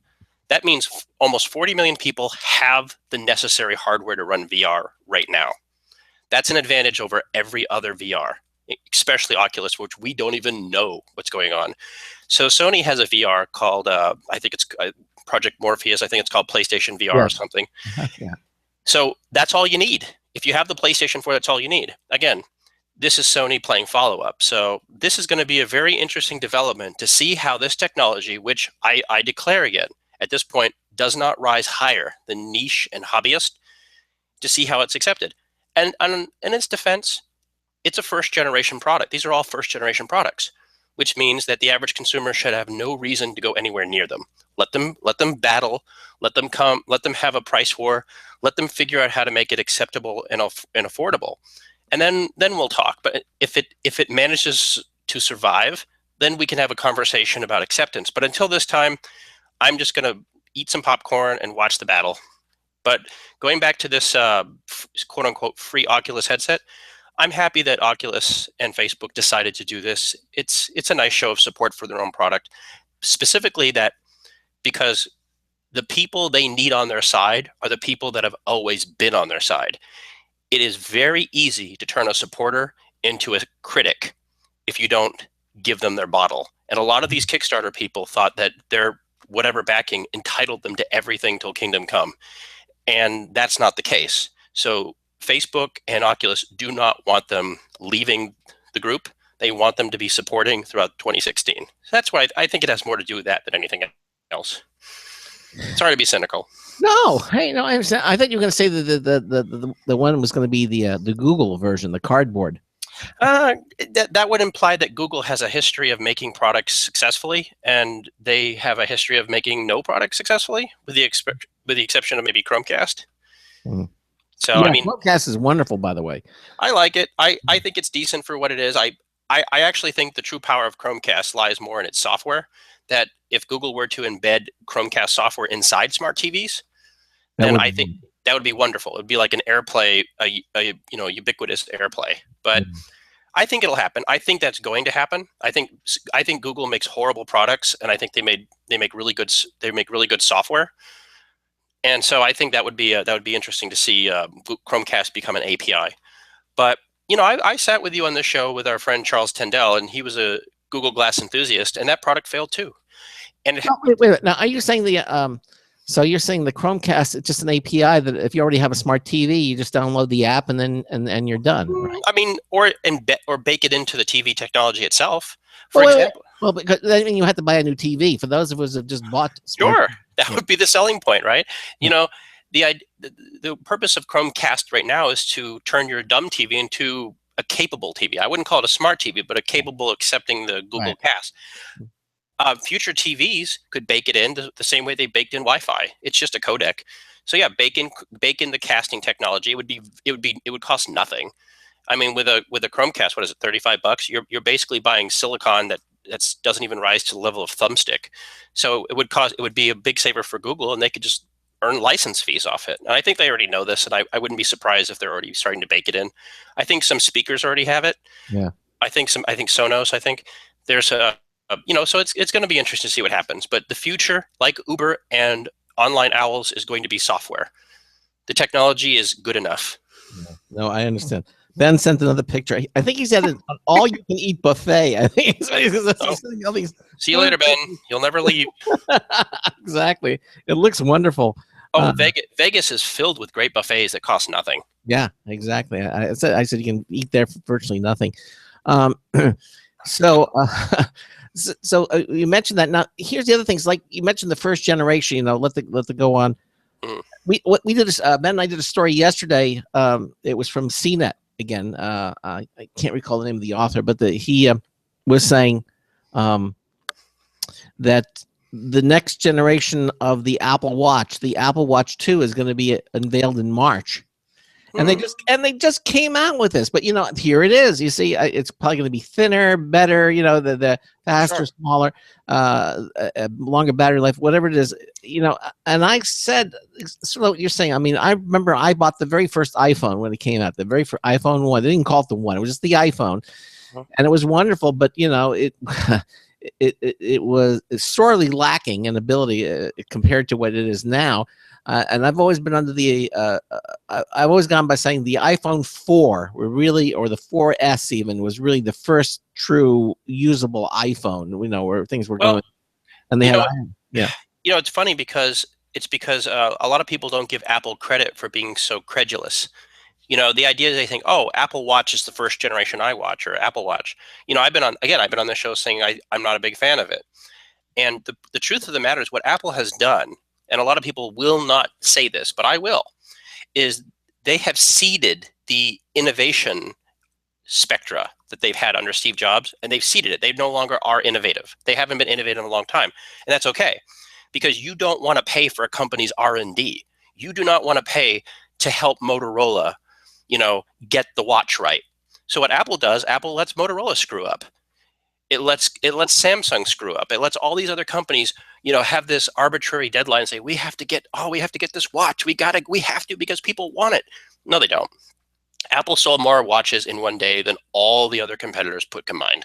Yeah. The fact is, when you bought an Apple Watch, it cannot bake bread, but it can do all the basic stuff better than any Google Watch, anything. Mm-hmm. And it's a better quality product. Do I want it? No. But, if you want a smartwatch, it's not going to become obsolete in 2 days. Yeah, get an Apple Watch. But full well going in, there's going to be a better one next year. Why? Because every year there's an iPhone. Every year there's an iPad. Every year there's a Mac. Well, your watch is like that too. It's an iterative product. It's obsolete before you take it out the store. The only advantage Apple has in this spectrum is that they support their stuff a lot longer than the other companies. So yeah, I assume there's going to be an Apple Watch 2 and 3 and 4 and 5 and 6, but I don't think that's necessarily going to make your original one obsolete. It's just going to make you want the next one, because that's how fashion works. Mm. You're never satisfied. You always want the next thing. That's one of the reasons I subscribe to this, contract where you can, when the new iPhone comes out, you just bring the other one and you get a new one. You have to wait. Yes, they've monetized obsolescence. Yeah, exactly. So you're always going to have the latest version. Yeah. I didn't get the 6, but I got the 6S because I told you the 5S that I had, that Ben had, broke. He left it out in the rain, so I gave him my 5S, and then I went out and I got myself a 6S because it had just been introduced. So it's a great phone, by the way. It's extremely responsive. I love this phone. It's just an amazing phone, and of course. Next year there'll be an iPhone 7, and who knows what else they'll keep at. But the point is, now at least I'm on track. So every time there's a new one, I'll get the new one and turn in the old one. We're basically we've reached the point with phones that we've reached with cars. Yeah, I mean, you're not expecting 5 wheels and wings. You're expecting at minimum 4 wheels and a windshield. Mm-hmm. And that's where we've got with phones. I mean, anyone expecting a new phone to be different is crazy, because a phone has become a work tool. The average person uses an iPhone and does work with it, or Instagram and selfies, but that's what they want to do. They don't need it to fly and bake bread. They just need it to do what they expect it to do better and faster than last year. And frankly, Craig, that's great for the economy. Yeah, no, I agree. I agree with you completely.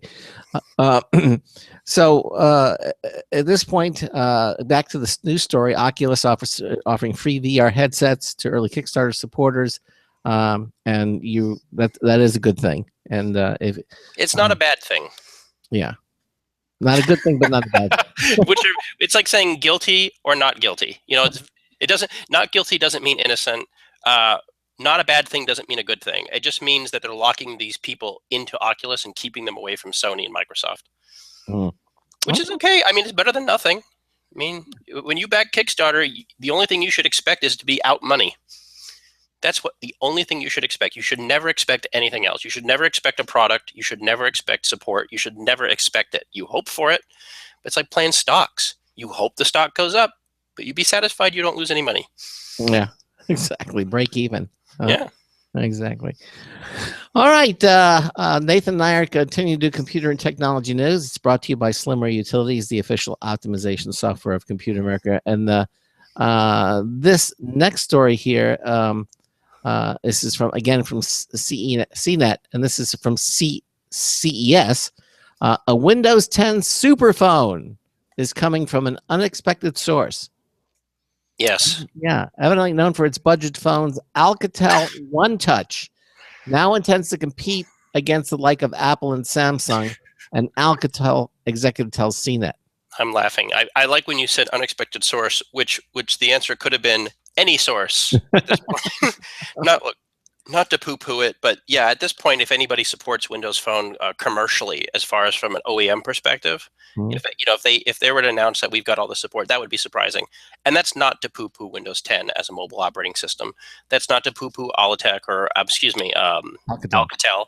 The French company too. Yeah, what's happening is that there's a few years ago, when after the failure of Windows Phone 7, after the failure of Windows Phone 8, after all this stuff and broken promises, look, the fact is Microsoft is done in the mobile market. Anybody who thinks there's life for Windows Phone as a true competitor to Android or iOS at this time is crazy. They simply don't have it. They don't have the infrastructure. They don't have the app support. Microsoft doesn't know what they're doing, and that's perfectly fine. Microsoft knows this too. Microsoft has been supporting Android and iOS incredibly well. They've been making a lot of money off apps, which they should be. They've been reduced to what they used to be in the 80s as a software maker for Apple. Eventually, they did the right things. They overtook Apple by doing all the right things, and they became a cheap alternative, and they made Windows, and that's perfectly fine. But they don't have that clout. Windows 10 is not the savior they hoped it would be. In fact, I think there's a story saying that people are still clinging to Windows 7. And the idea is that Microsoft is going to create a competitor. They've done everything they can, Craig. Nothing they have done has worked. They've even reduced Nokia to making Android phones. A few years ago, they removed the license fee for phones and tablets. I think it was lower than 9 inches. And they said, you can put Windows 10 on your phone for free. The idea was to give Windows 10 for free. Think about what we just talked about with the Kickstarter and Oculus Rift. We're going to give you this for free as a way of saying sorry. That's not a vote of confidence. When a company does that, that's usually a sign of contrition, like we're sorry we screwed up. And Microsoft is doing that with Windows. Will somebody choose a cheap? Will they choose a cheap Alcatel One Touch over a cheap Android phone? Why would they? There's no apps. There's no support. There's nothing. You're on your own. It's fine and dandy until you realize there's no Google Maps or Gmail or all the stuff you use. So, not to be pessimistic, but it's crazy talk. It's sort of when Firefox thought that they could compete against Android by making the Fire OS or Firefox OS or what it was called, Mozilla OS. Yeah, they can't do it. And it's not that it's a bad product. It's just bad solution. So I'm going to wait and see what they do. I hope I'm wrong. Well, okay. Well, I think you're right. Listen, we're at the bottom of the hour. We're going to take a little break, and then we'll continue on. Nathan Evans, managing editor of PopZara Magazine, is my co-host for the week. Yay. Slam bang job. And we are doing computer technology news brought to you by Slimware Utilities. Windows 10 Superphone. We really did into the article. I did want to get a little bit into the article, and then we'll continue doing more stories. But first, some commercial messages. Stay with us, please. Hi, this is Craig Crossman, host of the Computer America Show. You have important meetings to schedule. Your company's getting ready for its IPO, and you're in charge of the PTA fundraiser this month. So how do you coordinate everyone to be available at the same time? Are you still using emails, phone calls, even text messages to schedule meetings with a group of people? How's that working out for you? Not so great, huh? It's a fact that every day, millions of people suffer from scheduling headaches. Well, with Doodle, scheduling meetings with a group of people is quick and easy. With Doodle, you can easily propose available times to each member.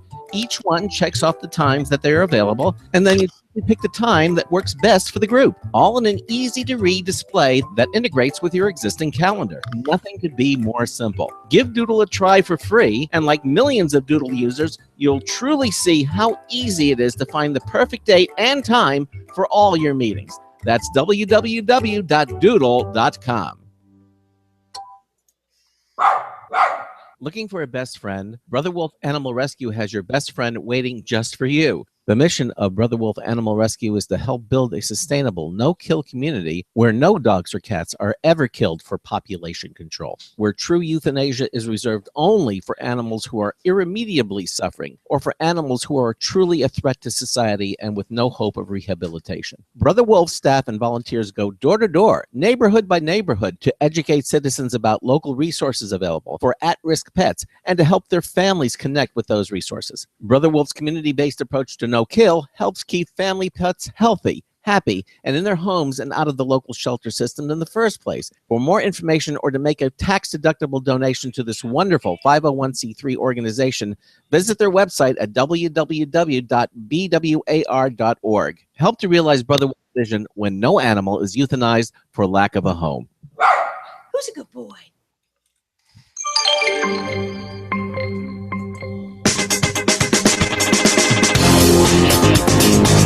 Journalism. I need a big raise to qualify as a pauper. Hi, Marty Winston with a News Tips Bulletin Review for Computer America. This time, the Stiga sensor score for table tennis. Of late, an automatic system from Stiga called Sensor Score can keep score of table tennis games by using two small sensors mounted to the underside of each half of the table, plus a third sensor in the net. They identify these as vibration sensors, so they may be piezo devices or they may be purpose-built microphones. The product provides a custom net with a scoreboard at one end offering both colored lighted scores and spoken feedback. We're impressed, of course, that they're able to deploy sensor technology in so cunning a way. Bottom line, Stiga Sensor Score for table tennis represents a net gain for clever technology and fair play. Marty Winston, News Tips Bulletin for Computer America. Welcome back to the Computer America Show. It's 33 minutes after the hour, and Nathan Evans, managing editor of PopZara magazine, filling in for Ben for the entire week. My co-host. We're doing computer and technology news brought to you by Slimware Utilities, the official optimization software of Computer America. And we were just doing this Windows 10 Superphone is coming from an unexpected source. we heard a whole diatribe on that one from Nathan. I got more if you want them. Yeah, no, absolutely. But, the story was done by Roger Cheng from CNET, and he says that, it's been a rough time if you're, one of the few fans of the Windows 10 smartphones, and he mentions the Lumina 950 and 950 XL. But, our booking goddess, Carissa Green, I told her, I said, get an iPhone. My son Aaron has an iPhone. I have an iPhone. Ben has an iPhone. She gets a Windows phone. Of course. Well, what happened is she probably went into the shop and they probably are so desperate to unload them. This is what usually happens. Yeah. The conversion of people who own Windows Phone, which is very, very small, usually happens at the location. Yeah. And when I read this story, I said, this is typical CNET balderdash because Roger Cheng is wrong. He's incorrect with some of his information. Yeah. For example, the way most tech journalism goes now is they just reference stories that happen with no analysis. So if I say it, it must be true. For example, in his story, he talks about one reason that they may have chosen the Windows platform is because its ability to run software on any device. Well, that's not true. That's not true at all. You need the install app is an exe file on Windows 10 on a desktop. It is not compatible with a Windows phone. You cannot take a piece of software on Windows 10 and run on a Windows phone. It just doesn't work like that. That's the idea that would happen is what they call, I think it's called software terraforming. The idea is that you can take, your ISO file on your Windows phone, your Windows device and run on a phone. No, they're different hardware. Why? There would be, it's still hardware. Look at Google. Look at Google. Google can't get software to run on a billion different Android phones. The advantage to iPhone in this respect is that it's relatively the same hardware with very, very strict guidelines. So Roger, if you're listening, do your homework next time and don't be a shill. So no, it gives the wrong impression. It gives the wrong impression. People, and I remember when Microsoft tried this BS before, when they released Windows 8 and they had the Windows Surface the Surface tablets. Yes. And they brought out two. They brought out Surface and Surface RT. Yeah. And I would go into Best Buys, I'd go into stores, and I'd, just do my little, I was very evil. I'd go and I asked the people, oh, what's the difference? Oh, just one's cheaper. And I say, can I run Photoshop? Oh, yeah, it's Windows. You can install on it. No, you can't. So it's ubiquity and begins and ends at the cursor. It's not the same. Did you call them on that when they said they could? Of course they did. And at the end of the day, though, you see, that's the thing about technology, people. It's the idea is that tech journalism, by and large, not to be grumble, because they make much more money than I do, they exploit the naivete of the general population because they get everything for free and everything becomes native advertising, and therefore they become the Wizard of Oz. They will tell you that I'm great and powerful, but at the end of the day, the average person doesn't care, and that's why the Windows RT tablet eventually went went extinct. And that's why eventually Microsoft did contrition and they developed Windows 10 and quote unquote gave it away for free.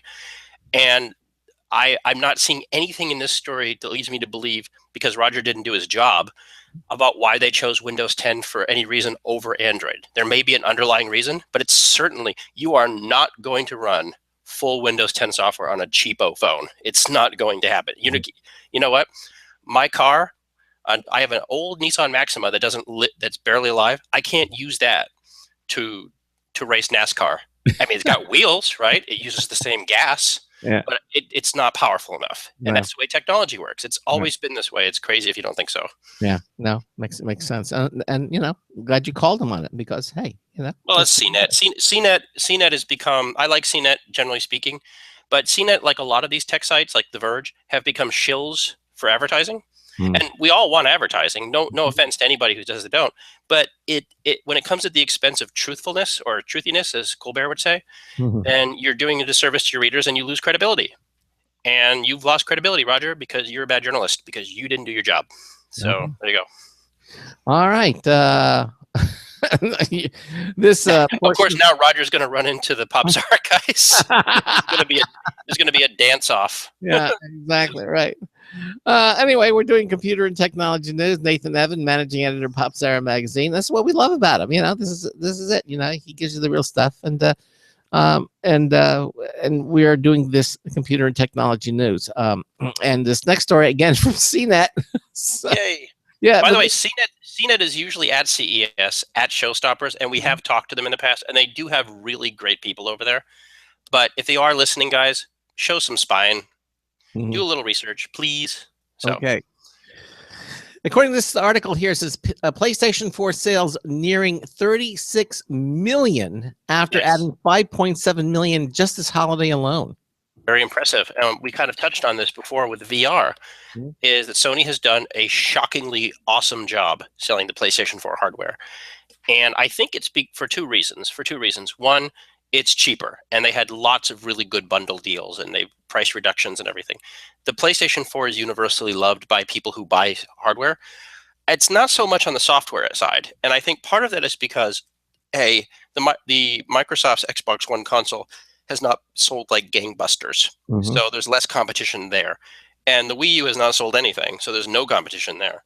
So you basically have the PlayStation 4 becoming, in a sense, the modern day PlayStation 2. You have that's good for consumers. It means near ubiquity, and that'll come into play when it comes to third parties. There's no way on earth any third party is going to say no ultimately. Now, I know that one nerd out there, clickety clack on his keyboard, is going to say, "What about Tomb Raider? What about Tomb Raider?" Well, that's coming on your PC, and it's got to come on PS4. Tomb Raider, the new Tomb Raider reboot, Rise of Tomb Raider, did not come on the PlayStation 4 during Christmas. As a result, it didn't sell. So that just confirmed everything we've said about this. The PlayStation 4 needs to be a destination for your third-party software. If it's not, it won't sell. So unless you're in a Microsoft exclusive, you better show up on Sony's console at some point. That being said, Craig, going back to VR, Sony's got a VR supposedly coming out. Now, I'm not excited because I'm not a big fan of VR. However, those people who think that VR is going to change their lives, well, good. I hope it does. But I don't think so in the same way the PlayStation Move, which was basically just two vibrators with balls on them, was a competitor to the Wii Remote. By the time it had come out, it had been too late. We had also referenced the Microsoft Kinect, which again was a response to the Wii Remote. You can't just look at what's successful in one spectrum and say everybody wants it. No, a market may want it, a niche may want it. And because there's no discussion in tech about whether or not VR is actually useful, I kind of lost a bet. I'll admit this. For years, I said one of my biggest reasons that I didn't think VR was going to catch on was because I didn't hear anybody talk about its side effects, its health side effects. You have 10,000 articles and nobody talks about vision problems. Nobody talks about headaches or, vertigo or anything. You've seen a few of those trickle out now, but the fact is when you put two giant flash bulbs onto your eyes and you use sensory deprivation, and you sit down for long stretches and all that weight is on your neck, as someone with neck problems, I can tell you right off the bat, it's going to hurt people. The same way clicking on keyboards, the same guy, causes carpal tunnel. So the fact is that when you reduce virtual reality to a stationary thing, it's going to have some health effects. And I think it's disingenuous of the tech community to not even address these things. The last time I saw a mainstream company do this was Nintendo with their 3DS. They put a giant warning label, which might have hurt their business, saying we don't recommend that kids under the age of 6 use this product because it can hurt their eyes. And that was Nintendo, the company that made Mario. You know, who buys most Nintendo stuff? Younger people. So Nintendo potentially committed career suicide by putting a health warning label. I have not heard a peep out of these. Yeah, where are you, Roger? Talk about health. Go back to Roger. Talk about health effects for Oculus.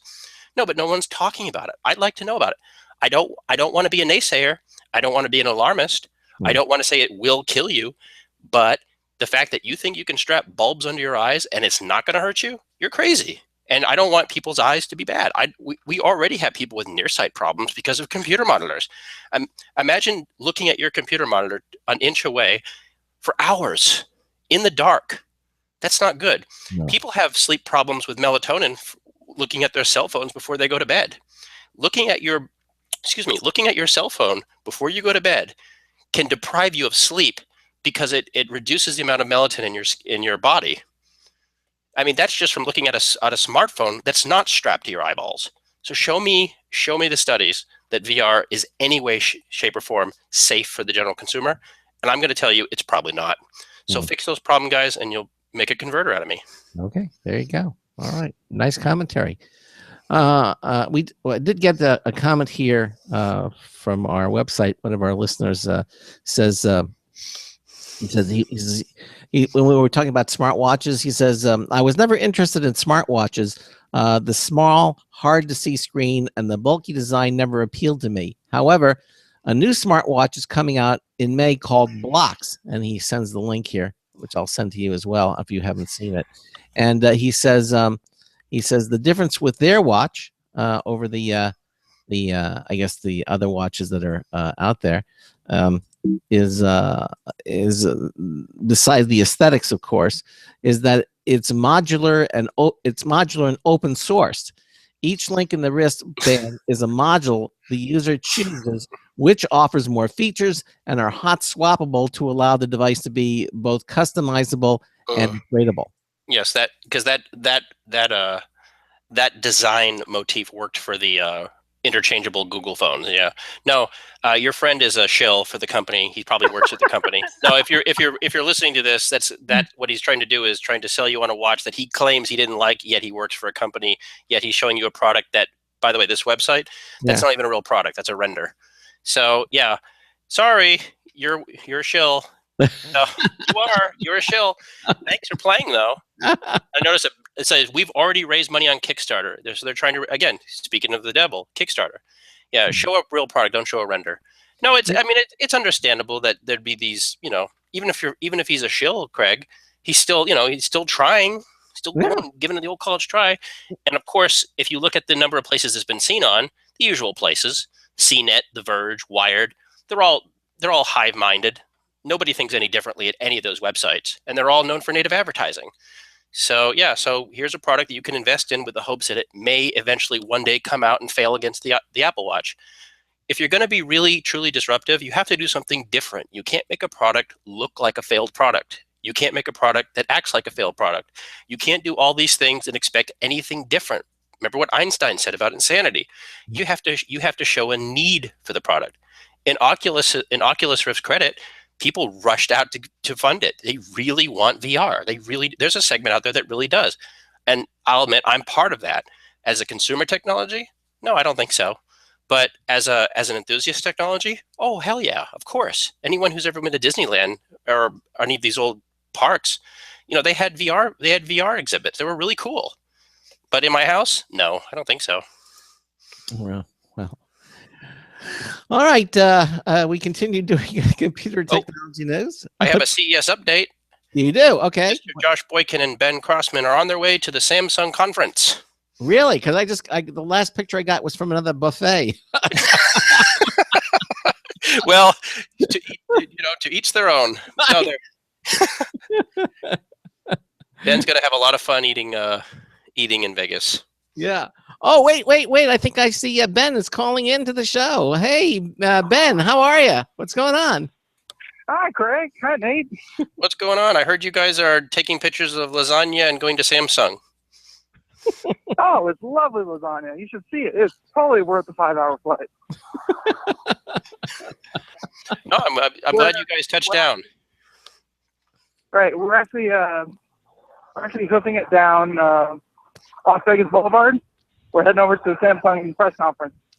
Nice. Wow. Yeah.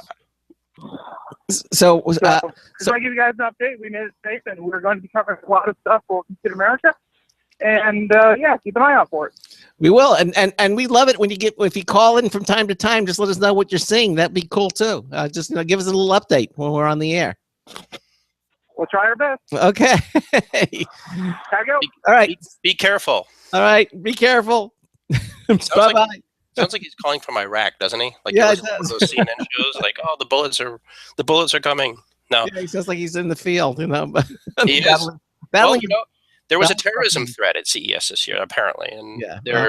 they're going to molest everyone and take their bags and everything. So to err on the side of caution, which I think is silly. But be careful, Ben. Be careful, Josh. Yeah. Well, that was nice to call. And again, he's out there and they're doing their thing. They're going to Samsung right now. So Apparently hitting buffets. yeah, and hitting buffets. Anyhow, No, it's fun. it is fun. He's gonna. I told him he's gonna have a time of his life out there. And anyhow, we're continuing doing computer news. That we have time maybe for maybe 1.5 more stories here. Here's an interesting one from Recode. Kurt Wagner wrote, Twitter. One of the things that the people don't know about Twitter is because you have a limit of how many characters is it right now? It's Not enough. I think it's 140. 140 characters, right? Well, get this. Twitter is considering expanding that to a 10,000 character limit for a tweet. 10,000. I read that. Yes. Longer tweets are coming soon to Twitter. Evidently, it's building new features that will allow users to tweet things longer than to the traditional 140 character limit. And the company is targeting a launch date toward the end of Q1 of 2016, according to multiple sources. Yeah, they've been building towards this for a while. They already relinquished their 140 limit for direct messages. They've helped out people who post stories by no longer counting embedded tweets as a lot of against your 140 count. The issue I have with this is that now I begrudgingly use Twitter. If anybody follows my Twitter, you either love me or hate me, and sometimes both at the same time. And I'm really proud of that because, frankly, if I offend you, go away. The thing, though, Craig, is that the problem that Twitter is going to have to do is that they're competing against Facebook and increasingly Instagram, which is owned by Facebook. Google Plus is an afterthought. Nobody cares. And so you have a very popular social media dynamic. You have Twitter and Facebook, Twitter and Facebook, Twitter and Facebook. The problem is that precisely the thing that limits Twitter is exactly the thing that makes it relevant, which is its limited character count. It forces you to reduce your thought into something pithy and very small and concise. And if you relinquish that limitation, then you have relinquished the very thing that makes you special. I caution Twitter to tread carefully because you do not want to get rid of the one thing that makes you special. Is it? Could you say the same thing like with Vine? It's the same thing. They give you 6-second videos. Yes, which is, I think Vine's run by Twitter.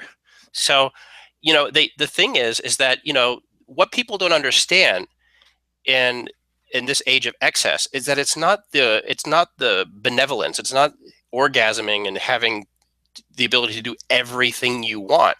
It's being able to do everything you want concisely. That's the way it's always been. I mean, look, raise your hand. Have you ever read a Facebook post where it's 10 paragraphs? You're not reading it. Like the person who wrote that probably just copy and pasted it. But that big social media post, no one cares. It's just a big site. Oh, this person's crazy. I'm going to avoid this person. What are you going to listen to? Are you going to listen to a 6-second Vine, or are you going to listen to a 3-hour diatribe about tinfoil hats? You have to be very careful because the idea that people have become very creative with Twitter, people have become very creative whenever there's a limitation. Yeah. I mean, that goes back to Japanese poetry. That goes back to anything. It's working within the limitations where you make the most of what you have. You're talking about haiku? Yeah, haiku. Yeah, haiku, everything. The idea is that you're able to construct something. Now, to be honest with you, Craig, there's a reason why most of the major people on Twitter, again, going back to the shilling, are people like Kim Kardashian or Lady Gaga or these celebrities, because they have quote unquote 30 million followers, but those are 30 million customers because they're being used as a platform to sell you something, which is fine.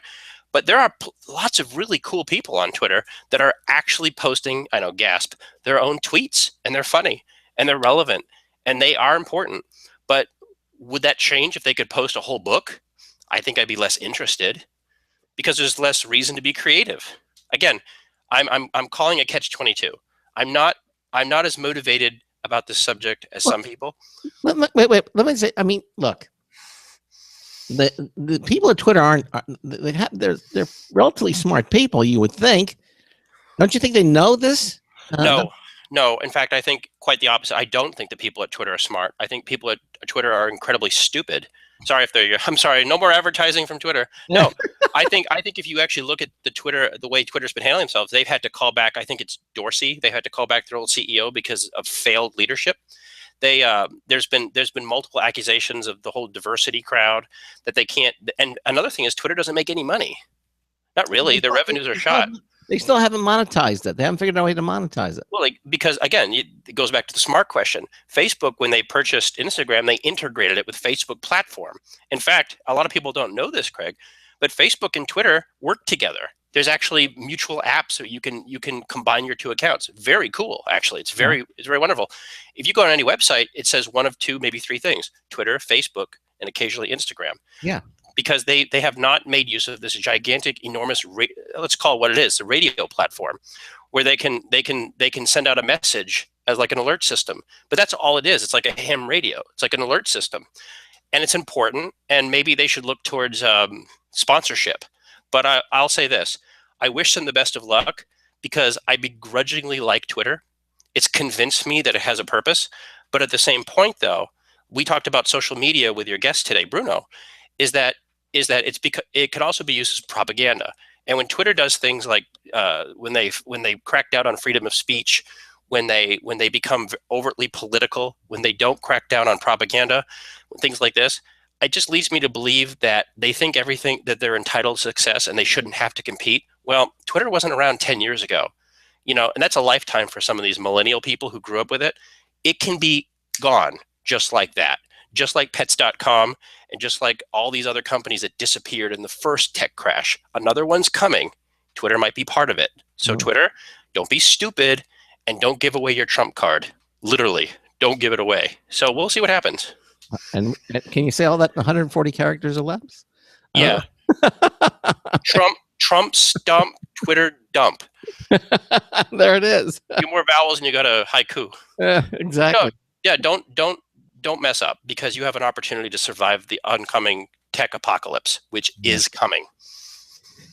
I'm sorry to say we don't have time. There's a couple of stories here that I'd like to do. Maybe we can do them tomorrow. The one that about Hideo Kojima being inducted into the Gaming Hall of Fame. I know that we can do that. Yes. I think it's going to take more than the time that we have allotted. So that's an interesting story that deserves some time. Yeah, so we'll include that in when you send me the list of news stories. Include that in there too as well.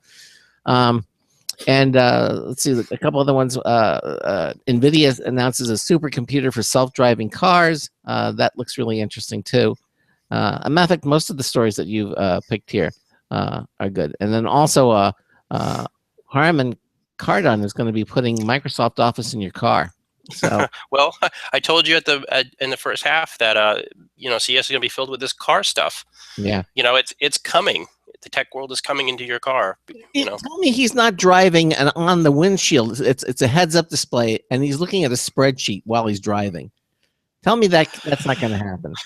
I have driven on many highways in many states, and over the last 20 years, and I have seen people eating sandwiches, reading books, changing there's a very famous, if anybody hasn't seen it, I'll leave you with this thought. There's a very famous episode of Mr. Bean where Mr. Bean gets dressed and washed in his car. Yeah, if you allow people the opportunity to multitask, they will do it at their own deficit. Yeah, and again, people are not designed. I mean, there was a big news story. People are not designed to multitask. I mean, now they're talking about texting and walking. And that can cause. Oh yeah, there was a famous story this last week where someone walked off a cliff. I think he died. He died. He was texting and he walked off a cliff because. And you know what? Yeah. Every single psychological study that has been known to man, the same type of certainty that says smoking is bad for you. Yeah. That if you think you're good at multitasking, you're not. Yeah. You're not. We are not built for that. And you do one thing or the other. So, yeah, I'm scared. Not because of me. I'm not going to use this nonsense. But I'm scared of the other people who will and think that it's perfectly safe. Did you see that? That's the famous YouTube video of the woman in the mall, and she was texting, and she walked right into a water fountain. I think it's funny. Mel Brooks had a very famous definition of what comedy is. Mel Brooks, the master of comedy. Mm-hmm. Mel Brooks said, tragedy, excuse me, I want to get this right for all you people listening. Tragedy is when I cut my finger. Comedy is when you walk into an open manhole and die. I'm sorry, but if you're slipping on a banana peel because you're not watching, or you're walking into a fountain, if you walk into a hole while text messaging, I find that hilarious. Maybe you won't do that again. Yeah, really. If you live through it. If you live through it, I don't want you to get hurt, but the fact is you walked into an open hole. Mm-hmm. So that's kind of funny to me. Yeah, exactly. Don't text and walk. Just don't text and do anything. Just text or don't. Or don't. In fact, just don't. Call your mother. Call your aunt. Don't text. Yeah. Talk to people. You have a phone. People buy phones. They don't even talk. Yeah. Hey, listen. I want to thank our first hour guest, Bruno Bianchi, again from Online Owls. Thanks to him for being with us in the first hour. And coming up on tomorrow's show, we're going to have Mike Cermak is going to be here. The owner-operator of TechGuide.org is going to be here with us in the first hour. Mike is 90 seconds. One of our longtime correspondents here on the program, and he owns a Tesla. He likes to talk about that a lot. He'll be joining us in the first hour of the show. And then the second hour, we'll bring you more computer and technology news brought to you by Slimware Utilities, the official optimization software of Computer America. And who knows, we might get Ben calling in and Josh calling in like they did just we'll get a little bit more of a preview. The worst case, maybe we can get some more buffet previews. Go for Yelp. Go for Yelp, exactly. Hey, Nathan, look, you did a great job today. So glad that you're here with us, with me for the rest of the week. Nathan Evans, managing editor of PopZara magazine, going to be joining us for the rest of the week in Ben's absence. But that about does it. And we will be back tomorrow, same time, same place, same stations. Have a great rest of the day. And Nate and I will see you tomorrow afternoon. So until tomorrow afternoon, this is Craig Crossman, hoping that your hard disk never becomes floppy. Have a great evening. We'll see you tomorrow afternoon. Goodbye. Goodbye. Pass me the buffet picture here. Let me see what that looks like. 10 seconds. I'm getting hungry. Funny.